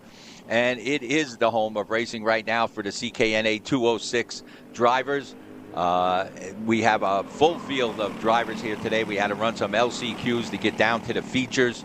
And we're at that point now. We're letting everybody take their warm-ups. And then at about 11:45, we will go out with the first feature race. Now remember, where they finish in this feature will be where they will be declared the Spring National Champion. So once again, CKNA has gone to a year schedule of national races. They had the Winter National down in NOLA. Here we are in Charlotte Motor Speedway for the Spring Nationals. We will go to Pittsburgh in June for the Summer Nationals, and of course the long-standing Grand Nationals at Newcastle Motorsport Park in Indiana. So we're now on a full year national schedule. So it should be really interesting. And I'm interested to see if anybody could win multiple national races. And we'll see if that happens. There are people from NOLA here that have won at NOLA, and they are here at the Spring National. So we might see a double winner right this weekend. I'd have to go back and research that to see all the winners at NOLA. Does anybody duplicate their win and now have the Winter National and the Summer National, the Spring National as 2 wins? So interesting how this program has grown, and we've been saying it, we're at 500 plus entries for the Spring National. So really big event and great place to be. Charlotte Motor Speedway. Now, this morning, it was very damp out, and I do see the racing line has dried up, and I know you can be out there on slicks. You would not have a problem at this point, but it'll be interesting at 11:45. Is it going to stay like this, or is it going to get to the conditions that we had yesterday when we were racing the qualifying and the heat races? So interesting, and I know it's definitely a lot of thought going on for the tuners and mechanics in the pits to say how do they think they want to set this kart up for that feature race, and depending on the time of day that their feature race runs. We run all the way into about 2:25 in the afternoon, so that's by 2 o'clock in the afternoon, if the sun's been out since 12 in the afternoon, the track could be, what I'm going to say, in perfect shape. And how do you set up your kart? Sure, and we'll find all that out soon. We've got people all over the world watching us right now on Kart Chaser. Wow. I know we have people in Great Britain. We have people all over. I just got a message and Ken Paulson, he's got family over in the Philippines that are watching us right now. So I'm going to say hi to the girls over in the Philippines real quick. I know Ken Paulson is engaged. I don't think he got married yet, but he's engaged to a lady over in the Philippines and the girls. So hi to all the girls over in the Philippines. They're actively getting interested in Kart Zone. So very nice to hear from Ken Paulson. And Ken Paulson, by the way, and I don't have a chance to talk to you this weekend, but Ken Paulson is one of our favorites. He's been around karting, 4-stroke karting forever. And he always wears steel-toed work boots when he's racing. And it's so funny. And one day he switched to tennis shoes and had a real poor day, so he's back to the steel-toed work boots. So that is about as old school as you can get. Ken Paulson is a really good guy, and his family is watching over in the Philippines. So hi, girls. Never hurts to be too safe with your feet. Yeah, there you go. So, yeah.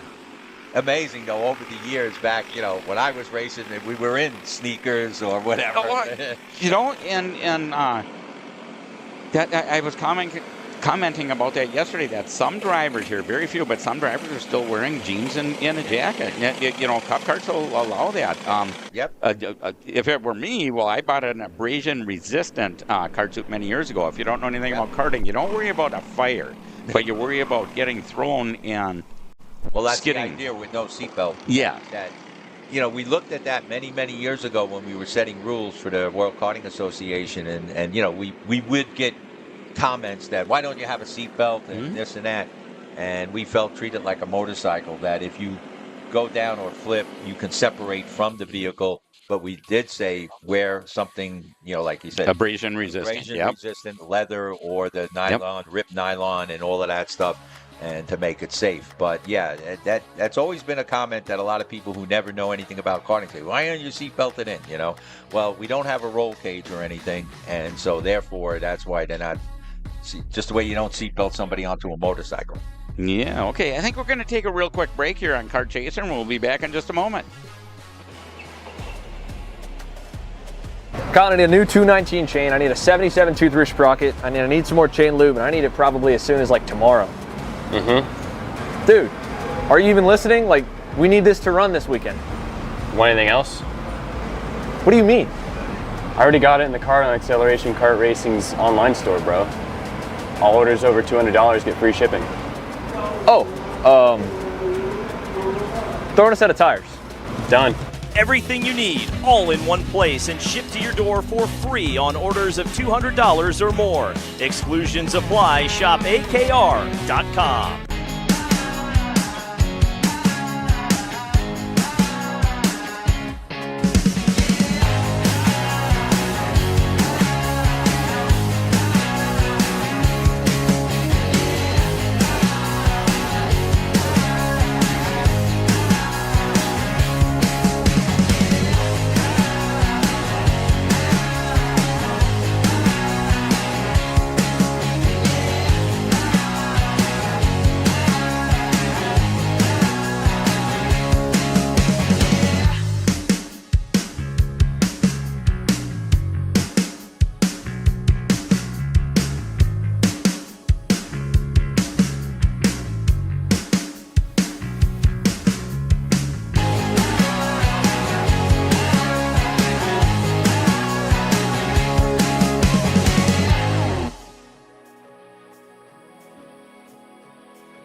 Are you looking for an advantage in your competition?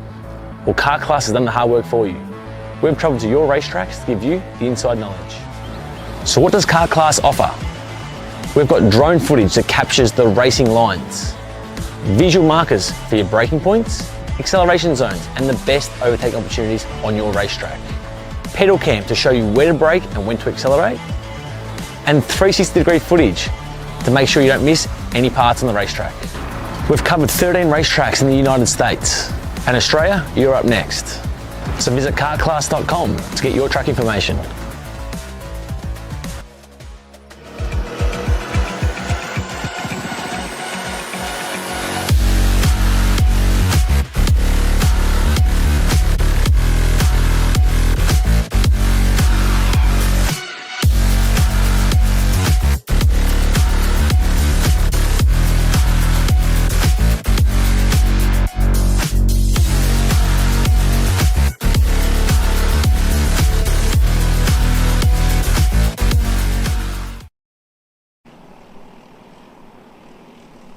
Okay, we're back with Kart Chaser at the Cup Karts North America Spring Nationals in Cup Karts North America in Charlotte Motor Speedway, Charlotte, North Carolina. And I've got Tony the Tow here next to me, and I'm Dave Mack. And we're just watching the final class go out for their morning warm-up session. At 11:45, we will start actual racing with the feature events with the junior class. Tony, what have you noticed anything unusual? I see the track is getting a little drier. No, I'm seeing the track's getting drier, and I'm seeing this class has the most karts out there for the warm-ups, because now the conditions are where they think they should be, and they're out there with their setup that they're probably going to be close to running in the features. So a lot of them went out. They did not sit it out because they didn't want to put the rain tires on and all of that. They did not have to at this point. Look at how many mediums we got out there practicing, and at all the other classes, we were lucky we had half the amount of karts that wanted to go out and do the wet setup. But here, now that the track is pretty much getting close to what it's going to be all day, these people went out and they want to get that time in. They want to see how things are, and they're all on slicks. So you can see the difference right now. So, like I said, the tuners and the drivers really have to think this one out and decide how they're going to go. So they got out here, and medium, we know, is one of the most highly competitive classes, and a lot of people watch this medium class to see who's going to win it. So it is a big deal. And we got the most karts out there on the warm-ups than we've had for the past all the other classes that had warmed up. And that's due to the conditions. You could definitely see, even on camera, you can see that line has dried up. So we'll see what happens here. And now if the sun comes out, that does change temperature of the pavement. And that does change air pressure that people might want to run, or width of their back width on their kart, and different caster and cam. I mean, everything you can't believe. Because this is so close racing, every little bit helps, and every little bit can also set you back. Yeah, and it looks like about 30 out of the 50, about 30 people are actually on the track. And Connor Zilic went off the track. Number 71, Connor Zilic is off the track. He was running fourth fastest. Oh, you see? And he went off the position anyway. Well, Connor's pushing it to see how far he can go, that's what you got to do. And he pushed it to the limit. He was fourth fast, yeah. I mean, he's off the track.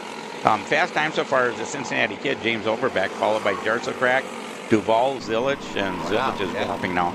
David Vasquez is out there. We were talking about him earlier from California. David Vasquez was up in the top 5. He dropped down to 7th fast. Yeah, so you see Overbeck went purple on that. I mean, for the practice. But, yeah, they're out there. They're trying to. Colin Warren's out there. Yep. Third fast so far. They're definitely now feeling this out and seeing where they have to be for the race, for the feature. So, this is what we're going to see here. It's going to be a highly competitive race. I was talking about when you said Connor went off the track. I think he was pushing it to see how far he can go, and he pushed it to the limit. And we're getting a report that it's starting to mist outside, unfortunately. It's starting to mist, and that may have caused Connor Zilic to go off the track. Maybe. Unfortunately, and we can't see it from inside here, but we're getting an official report. Yeah, it is misting out there. So that could be a problem. I think that's going to change everything that everybody has been leading up to. So we got somebody else off the track. That's Connor Zilic again. Is it a second time, or is he still getting back on? I don't know. I mean, I'm assuming it's the second time. But well, like I said, he's got to push it. So conditions are changing. Yep. Conditions are changing out there, and unfortunately, not for the better. Now, one thing that a lot of the top drivers will tell you is that, I'm not talking about conditions, but you have to be on that edge. Your kart has to be that loose. I mean, if it gets too tight, it's going to pull down this motor. Remember, we got a limited amount of horsepower here. We got, it's a spec class, so you really got to be rolling all the time. And, that's the purpose. And that's why you might see somebody like Connor spinning out, because he's trying to get that kart right on the edge, so he has full power all the time going around the track. But, can't really say for sure, but I know the looser your bet, the looser the kart is sometimes, the better it is in racing like this. But with conditions going bad, you got to tighten it up. And so we'll see what happens. I didn't know it was misting out there. Where I still see the dry line, so that's a good sign. But again, if it's misting out there, that is a problem, because we're getting close to the features, and that is definitely this is like the last thing before the features. That's where we're really close. Right. People who aren't involved in karting or any kind of racing, they don't understand just how on the edge you are at all times. You truly are on the very edge, or you're not competitive. And my ex-brother-in-law, he knows nothing about racing. But I remember him one time when I was trying to explain it to him, and Tony, you're going to love this, anybody. He said, well, just go as fast as you can till you spin out, and then don't go so fast anymore. And that's about as basic as you could get. I mean, that's truly what you're doing, but not quite that simple. So, John, I love that. I remember very well. We got to switch to premium. Oh, okay. I didn't realize we were okay. Yeah. So the paywall is going up. You got to switch to premium. So pay that $10 a month, and you got the whole month. Yeah, you get the entire month, all of their content, premium members only. So sign up right now. Put it on your recurring credit card, and just don't even fool with it. And you can sign up on YouTube, and like I said, Kart Dave chaser. is saying, Yeah. no, like Dave is saying, and you want to watch these features. You definitely got to watch these features because a lot can happen here with these conditions changing from one thing to the other. We're not sure what's going to happen. So it's really going to be a tuner's race at this point, I'm saying. Yeah. Because, look, we got all the best drivers. So I'm not, they're all out there. It's going to be a tuner's race at this point on how they're going to set their karts up. And I know they're now going by minute. If they're absolutely, they're going out. If they're going out at 11:45, that's one setup. If they're going out at 2 this afternoon, that's another setup maybe. So it's going to be interesting. And I tell you to sign up to Kart Chaser on YouTube and pay the $10, and you'll have a whole month's subscription. But also you'll get to watch these features here today. Yeah, and it's not just our race today. It's not our features today. Right. It's everything Kart Chaser has, and they are just full of shows all the time. So, yeah, check it out and see if you like it. And I guarantee you will, so you might as well just, re-up it. But, yeah, Kart Chaser, they offer a fantastic program that nobody's ever done before, and I'm a big fan. Yep. No, the Kart Chaser has done a lot for the karters. And like I said, I know the karters appreciate it. We appreciate it. And it really lets you see who are the drivers. But, we were talking about your brother-in-law? My ex-brother-in-law, Your ex-brother-in-law that said, well, Mario Andretti always said, if you're not out of control, you're not going fast enough. And isn't that the truth? Anybody who races, that's 100% true. So we're going to take a real quick break here, and we'll be back shortly on the other side of the paywall. So give them your $10 and sign up for a year. I don't know. Do you have a year subscription, Trevor? No. Okay. Anyway, sign up recurring charge on your credit card.